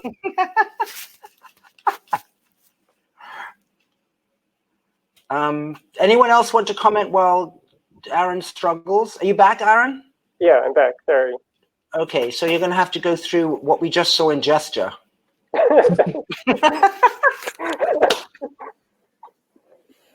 I was pantomiming my question. You didn't understand it? Oh. No, I guess I was asking, so if we're hoping to seek an understanding at a particular level, that it's not really useful then to try to seek an explanation at another level. And so it sounds like it isn't, I guess it's sort of a useless endeavor to try to hop back and forth across these levels if you really want to understand something at one particular level. Right. I suspect that most of the time, you know, the way I see it, there are 3 projects in science. There's the attempt to explain one level down. There's the work within the level, and then there's the spanning all the level kind of science, right? The sort of universal theory of everything. And I feel like they're different endeavors, frankly. I just think they're different. I think they're all interesting, but I don't think that the vertical spanning explanation will substitute for a good horizontal or one level down kind of explanation. And there was a question from Melanie about what's an example of a causal contrast in neuroscience. If you said that Fred had a reactive depression because his dog died, and he's sad because he feels a sense of loss for his dog, that's an explanation. If you said he is crying because his tear ducts are beginning to open, or you said that he's crying because there's a change in the balance of dopamine and serotonin, you wouldn't substitute the fact that he was crying and feeling depressed because he lost his dog with some kind of serotonin dopamine story, right? They both might be true, but you'd never substitute one for the other. They'd both be true. That would be a causal contrast.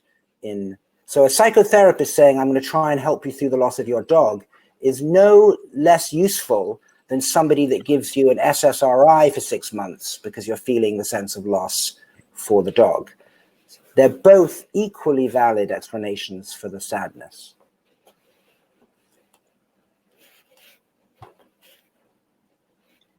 Melanie, can you tell us your thoughts? Because you were chatting up a storm. Oh, wow. I'm very confused by this whole discussion, I have to admit. I think, the whole last part of the discussion got confusing because I wasn't sure if we were talking about us understanding something about the brain or the mind, or if we were talking about understanding how the brain understands. And I wasn't sure what Aaron was. Am I right, Aaron? Is that your name? Sorry, that which question you were asking. I guess what I was really asking was like, how do we know when we've achieved understanding of how the brain works? Yeah, I'm the wrong person to be up here for that. I have no idea.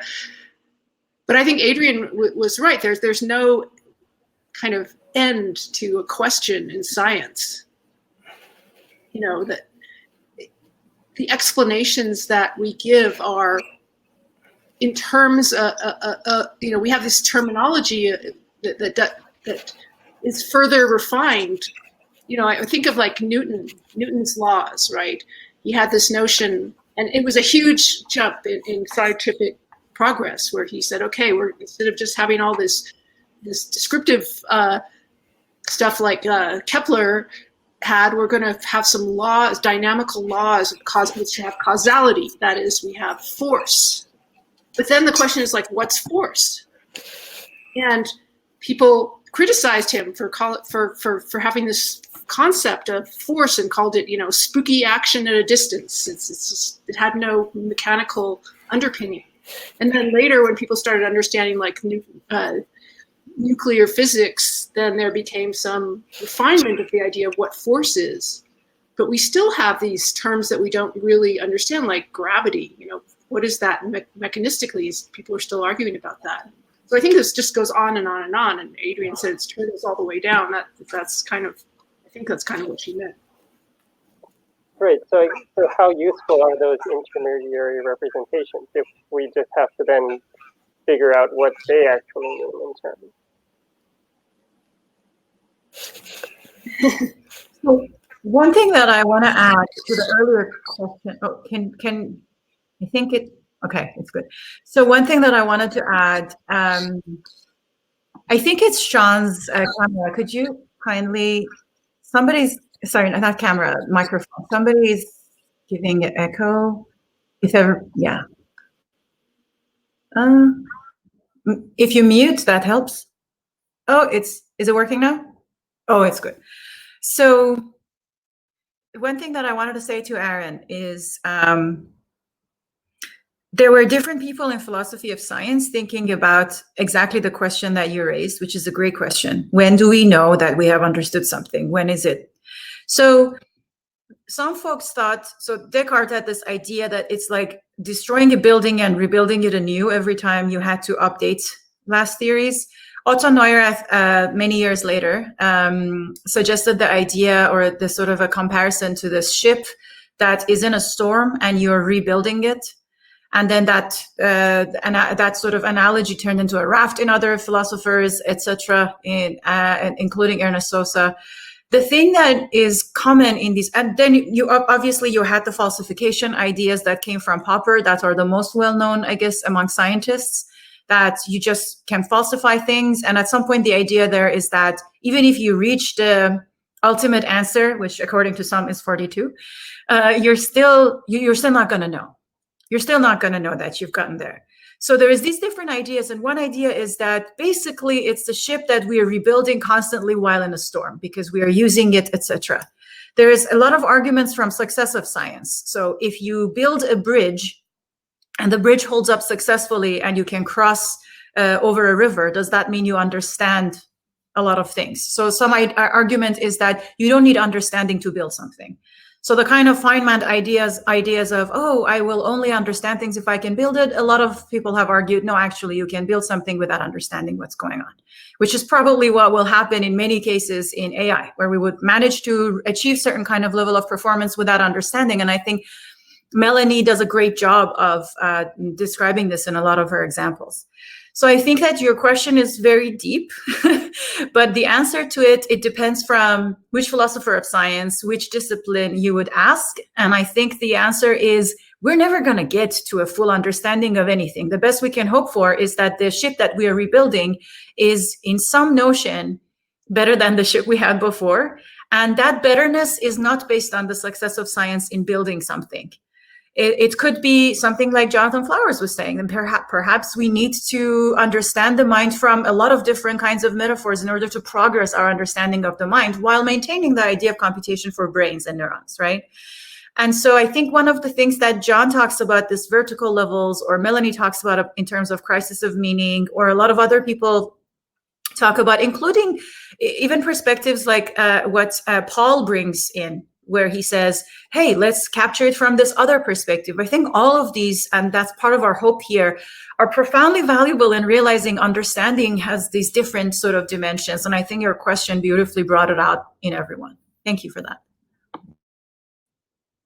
Thanks, Ida. That was really To helpful. Melanie, Melanie, I don't think it's that there are a lot of very interesting philosophers working on the issue of understanding in science. Okay, now scientists, again, feel like they don't need to go and consult such a literature because they know it themselves, and that's wrong.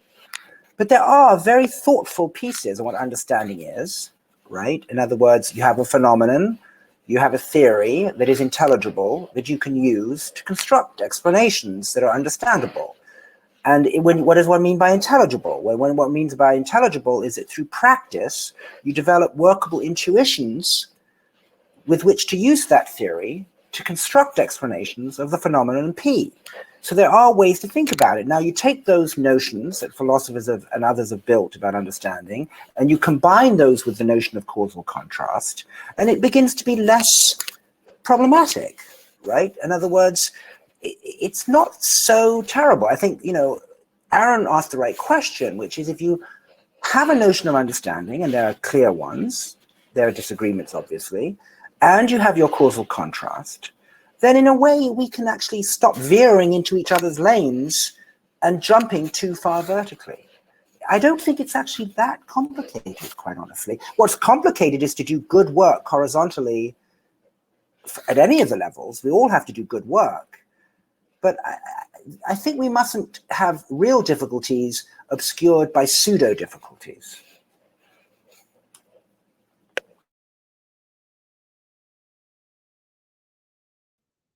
I want to hear what Sean has to say for many reasons, one of which I haven't actually heard Sean talk for like 15 years.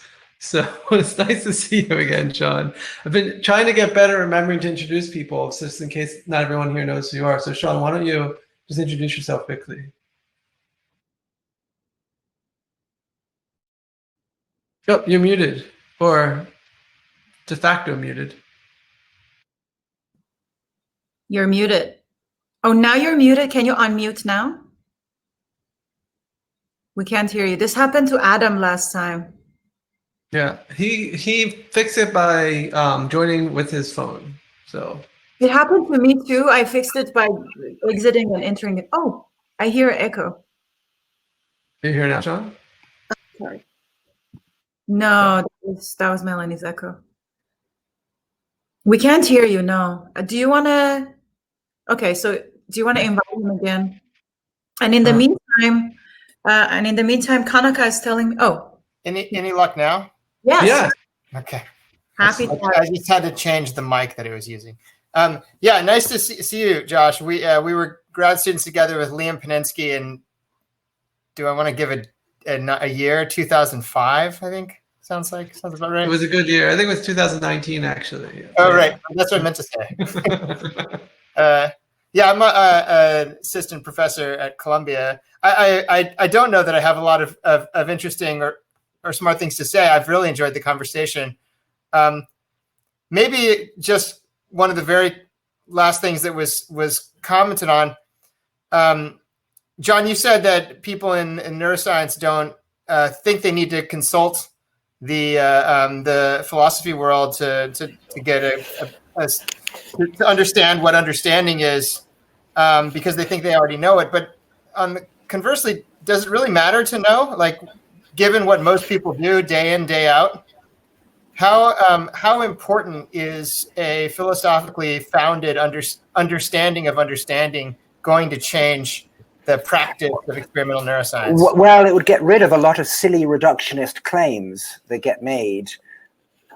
In other words, it would clear up a lot. In other words, if you were going to study Drosophila, it would be because you were interested in Drosophila, not because you thought one day you'd extrapolate to human beings. So in other words, there are many ways, in my view, that being a little clearer about what explanation, understanding, extrapolation, and all these things, or even evolution, as Paul has said, it would stop the whole world, for example, studying genetically inbred mice and thinking that this is going to give us the solution. So with all due respect, I think we'd be a lot more hygienic in our thinking if we stood back a little bit, took our hands away from our cool tools, and asked ourselves what we were actually up to. And that kind of thinking doesn't go on very much, because you just have to get on with things, get your publications, and speak the general language, as Kuhn talked about. You all have to be part of the club, don't rock the boat, agree to the current vocabulary. So I'm afraid that, in a way, in a kind of ironic way, that kind of question is itself proof that one should be reading more philosophy.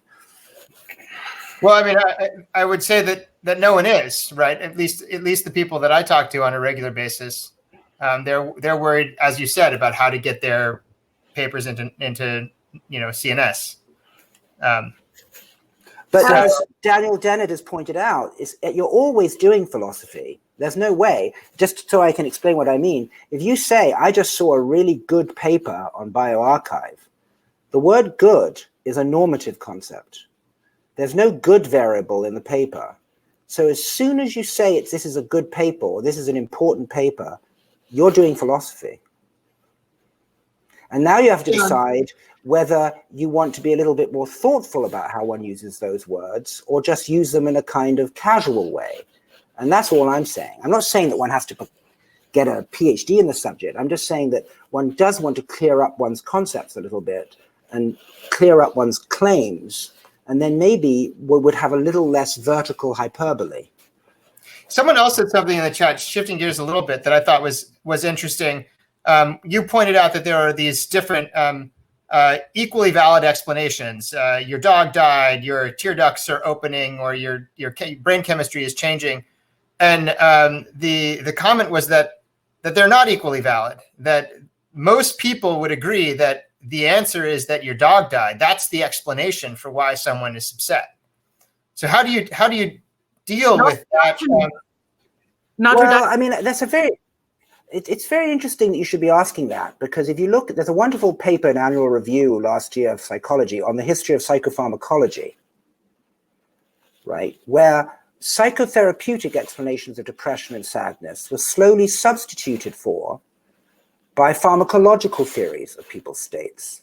And in fact, as you well know, in psychiatry now, psychoanalysis is gone and psychotherapy is done by social workers. So in fact, there is a pecking order of what levels of explanation are better, all right? And, getting to Jonathan Blower's question, there are some cultures where psychosis and schizophrenia in the young is incorporated into communities, and you don't give them pharmacological therapy.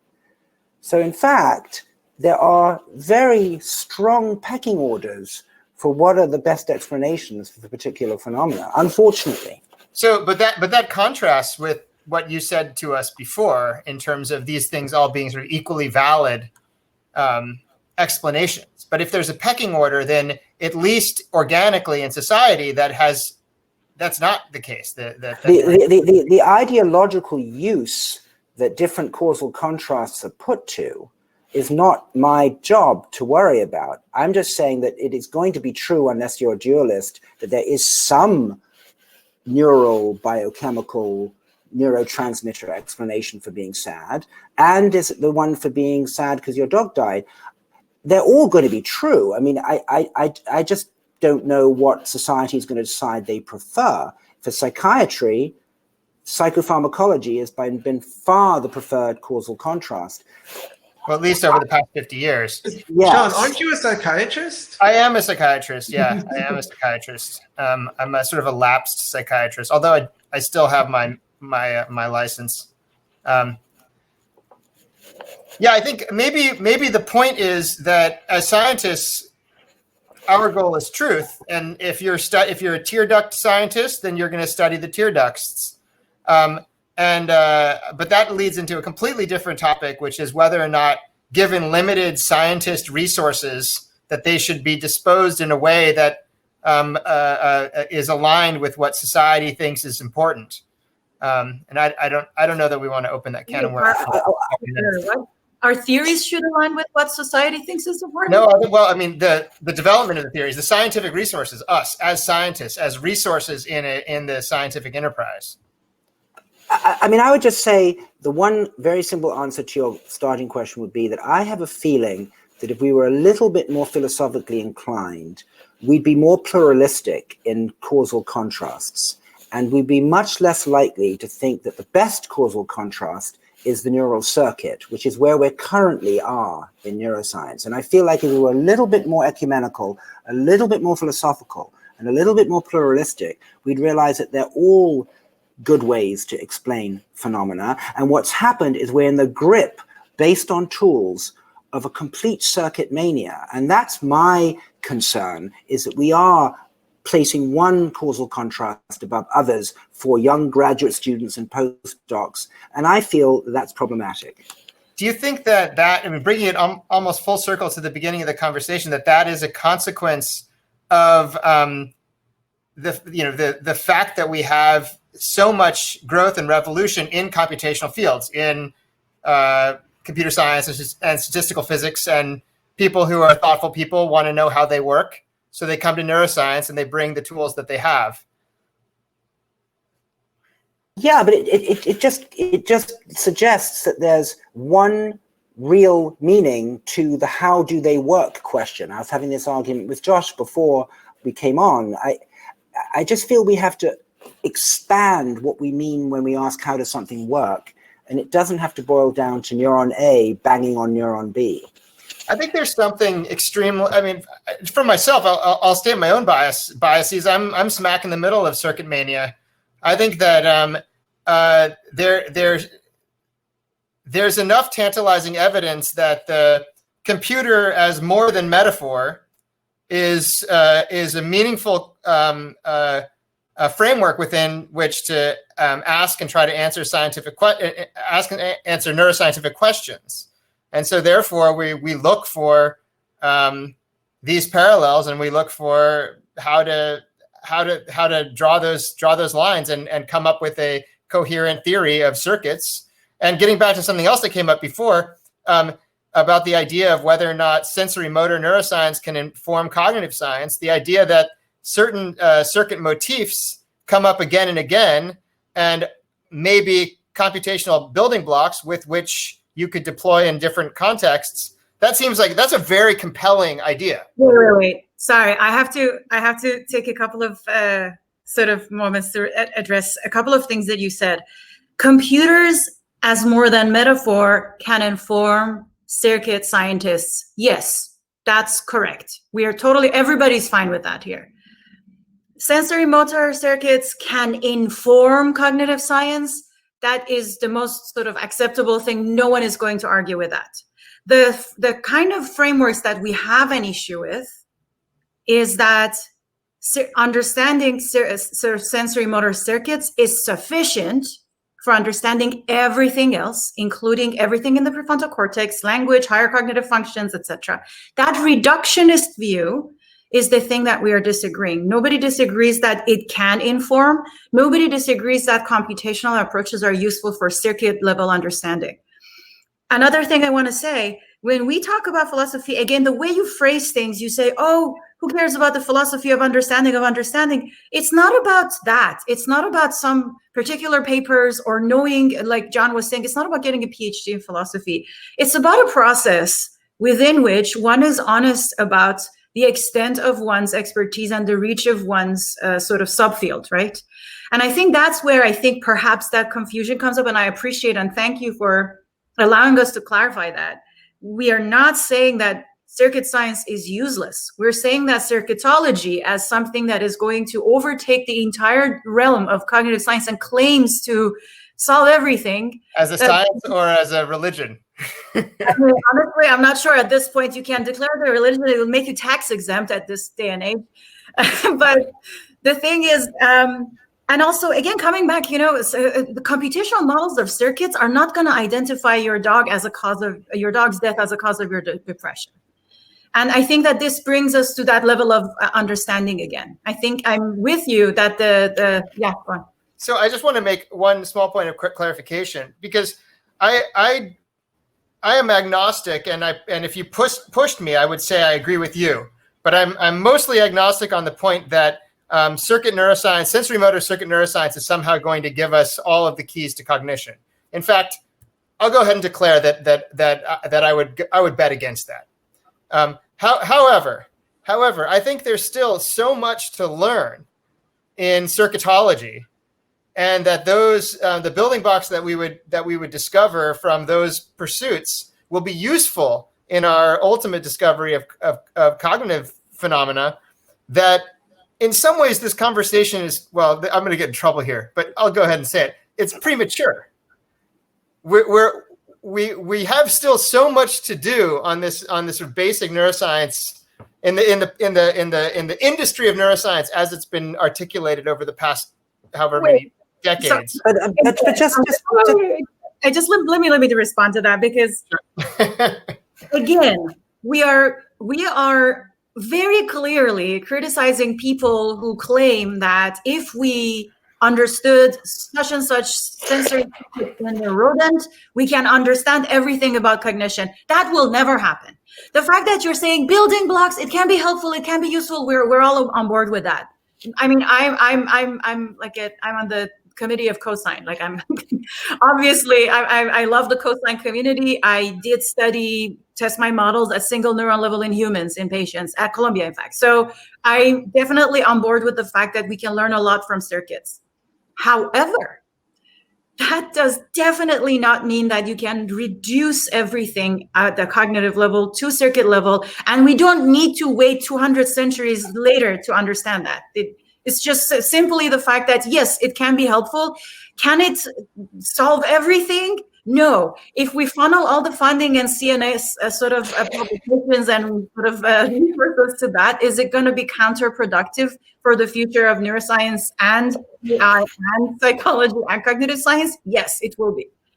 But I want to say something to you, Sean, because you're asking really good questions, right? And I think there are just a number of things here. One is, it's very interesting that if you look at I'm totally uninformed, so it's amazing. If you look at the history of neuroscience, there really was a belief that we should go sensory motor to cognitive. Sherrington said it, right? Others. Let's just go up the neuroaxis. Let's do the spinal cord. Let's do the brainstem.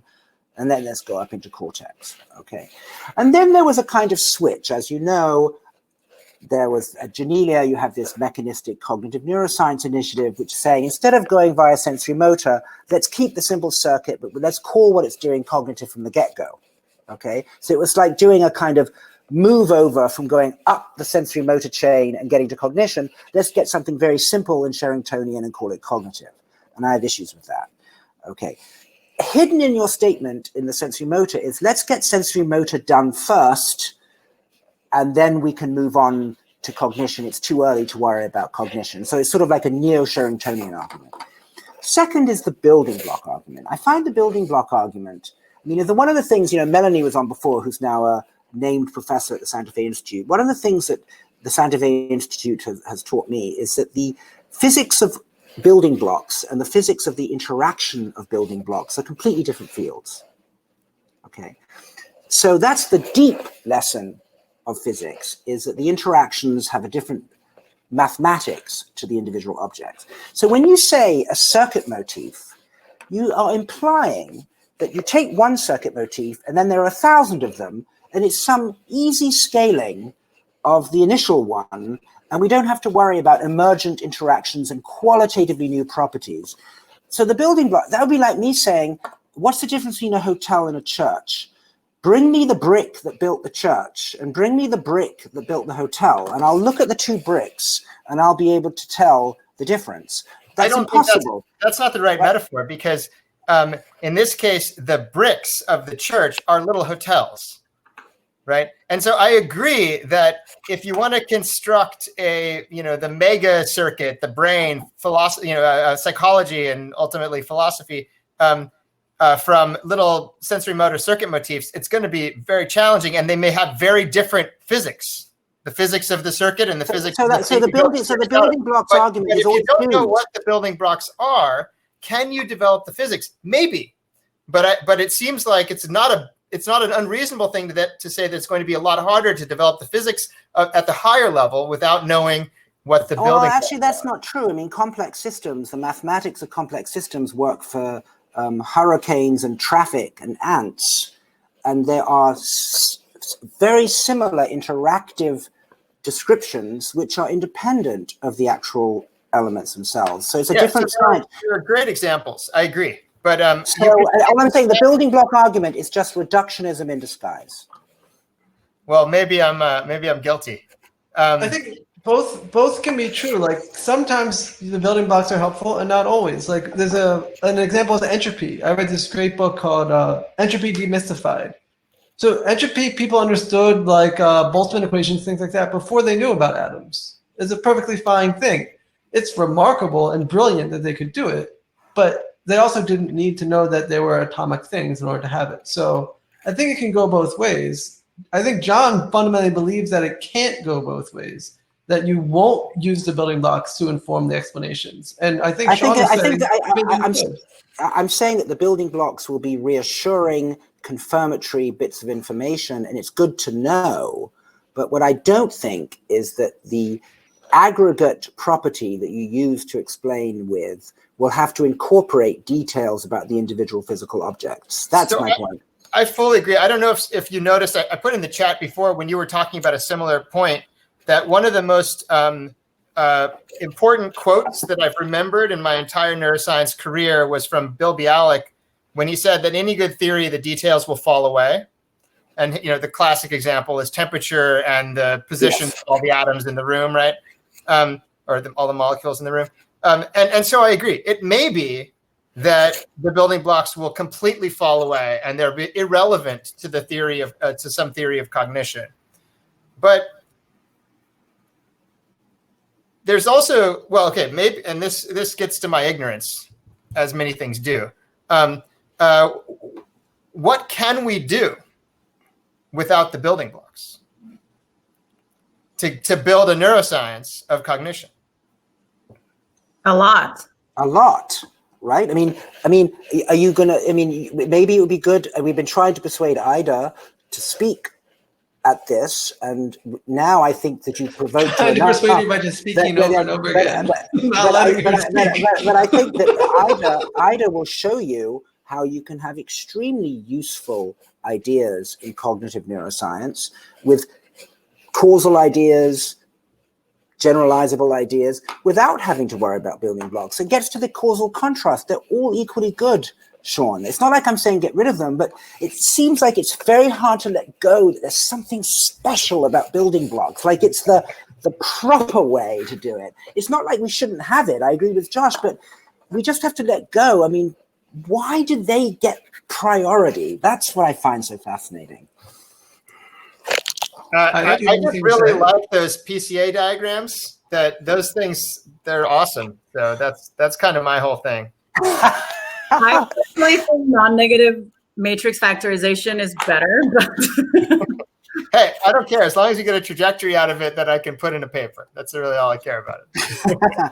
No, but you actually like the best question asker in a way, because it really does get to what everyone hovers at, right? All of us in our moments feel that way too. I must admit it, even I do, right? So I just feel like we've got to somehow embrace a sort of pluralistic way of doing neuroscience. And I think it's hard to get the funders to agree to that.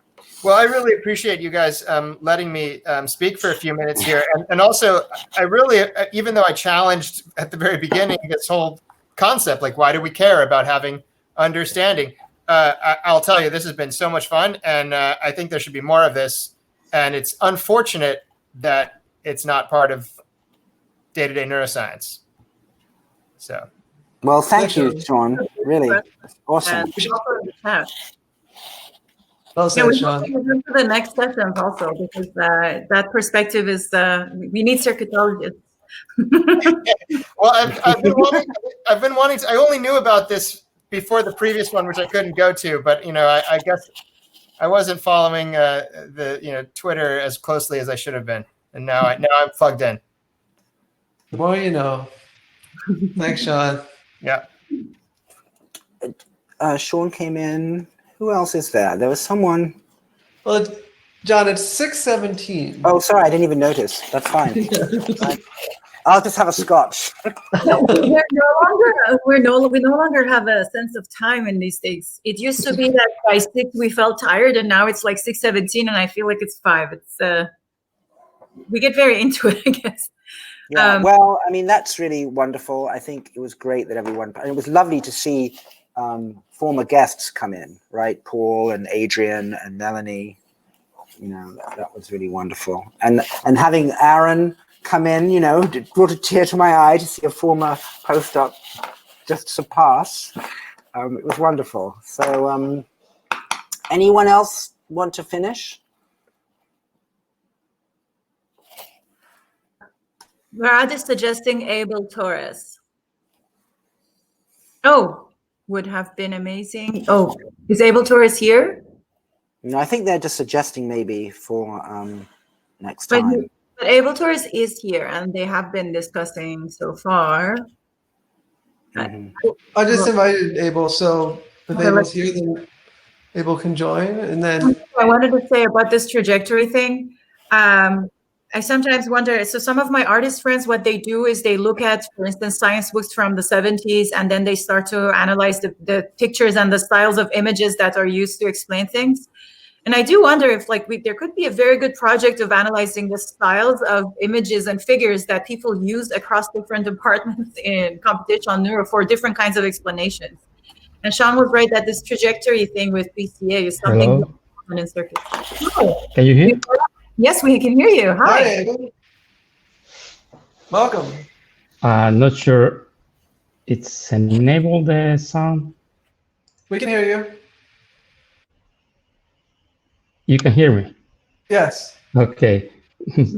Okay, great. So very shortly, because I know this is at the end of the debate, and it's just presenting a perspective purely from AI, which is the field where I'm focusing in.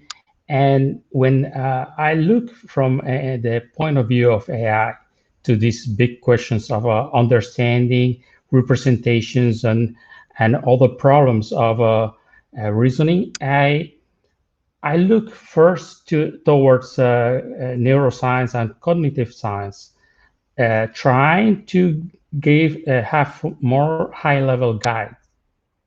And the problem is that we don't have much reference of accepted theories of high-level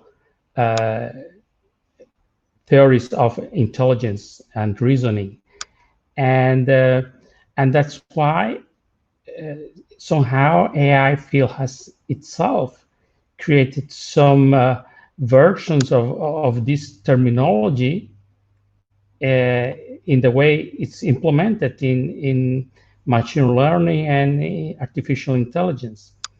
And I wonder if we should focus more in some system-wide integrated version of intelligence, which in which we could see representations related to understanding, related to learning, and related to problem solving in a single systems. Nowadays we say, okay, what's understanding? What is the role of representations, different type of representations? We have an object, we have representation of thoughts, a representation of a language. And what I've been trying to do is to unify as much as possible this into a single system, which finds a way to find equilibrium doing multiple things at once. Is the brain, my question is the brain a collection of multiple features added one on top of the other, or is all balanced? Is system one, the so-called system one, and system two a single system? Are they independent? And that's one of the reasons I like the view of Paul as a systematic methodological approach to say, okay, I will trace, in this case, evolutionary view to reason about intelligence and see how one thing comes and is added on top of the other. And that's my search in cognitive science and neuroscience, is to find a way in which multiple mechanisms, as I mentioned, representations and learning and understanding, are dependent one from the other. And what is the state of this knowledge today? I think that. Go on, John. It's a big question. Go ahead, Ida. No, Ida, it's a big question. Ida, you take. So since it's 6:23 and we're about to wind down, I thought you had a sort of a more focused question about one of the specific points. I just want to say that this salon in general is related to all of the questions that you just asked. And we hope that every session and these wrap-up sessions help to address them. You're totally right that the brain has very different features, and there are different levels of understanding and analysis, and the relationship between them is something we do want to understand. I'm not sure I can give a more precise answer than that, but I leave it to Jovo. Thanks. Yeah, that's an easy one. I'll just take that in the 3 minutes left.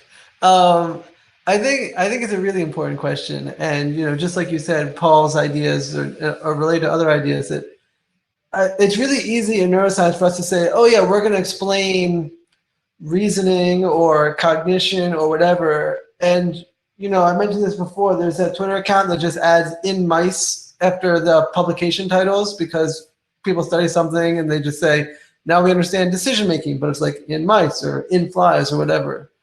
And I think it is incumbent upon us to do a better job in clarifying the thing that we're trying to explain, which is almost always going to be a small part of that system.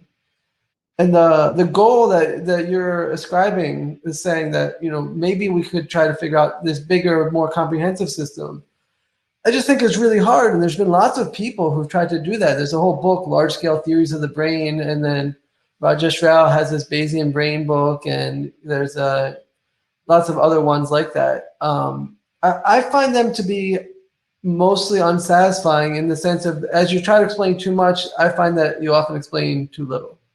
And so I'm more of a reductionist in terms of the questions, like let's explain this part of cognition with circuits, obviously, but or not, as the case may be. And I think that's going to be more profitable in the short term until we have a better grasp of things. But certainly other people are free to do it other ways. And if you can make progress like that, it's amazing. One of the interesting things about, Ida sent me a paper by Bengio on does AI need a prefrontal cortex, right? And one of the interesting things as a neurologist that you see in patients with prefrontal damage is how unbelievably modular cognition is, right? In other words, that even when you start thinking you're going to get to some general intelligence, right? it begins to break into pieces, right? So I to say, as to what Josh said, I don't know that we're going to have a universal theory of anything. I'm not sure. It may be that you make it out of the same bricks, but what each brick does in its module is qualitatively special, right? So I struggle with a universal theory, like, as I've criticized the Fristonian kind of universal theory. To me, that's much more about energetics and adaptation than it is about cognition. So I don't know if there's going to be one. I don't know. Maybe biology just isn't subject to universals the way physics is. I don't know.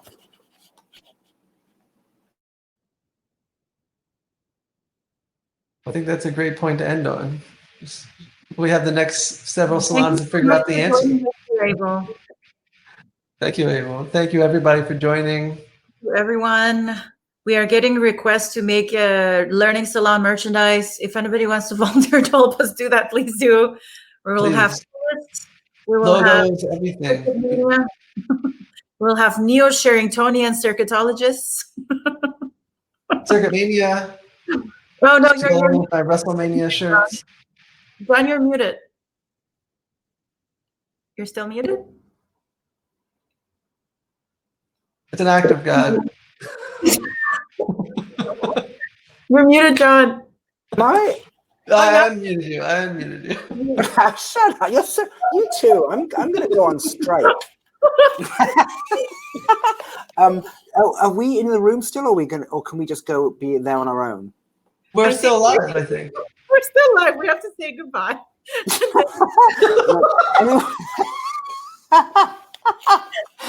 Well, bye-bye. Bye,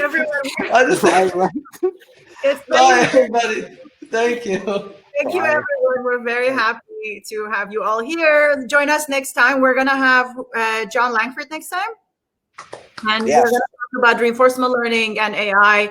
We look forward for everybody to join us. And yeah, thank you, Kanaka. Thank you, Brad. Thank you, Claire. Thank you, Eva, our behind-the-scene notorious team, without whom we will probably fall apart.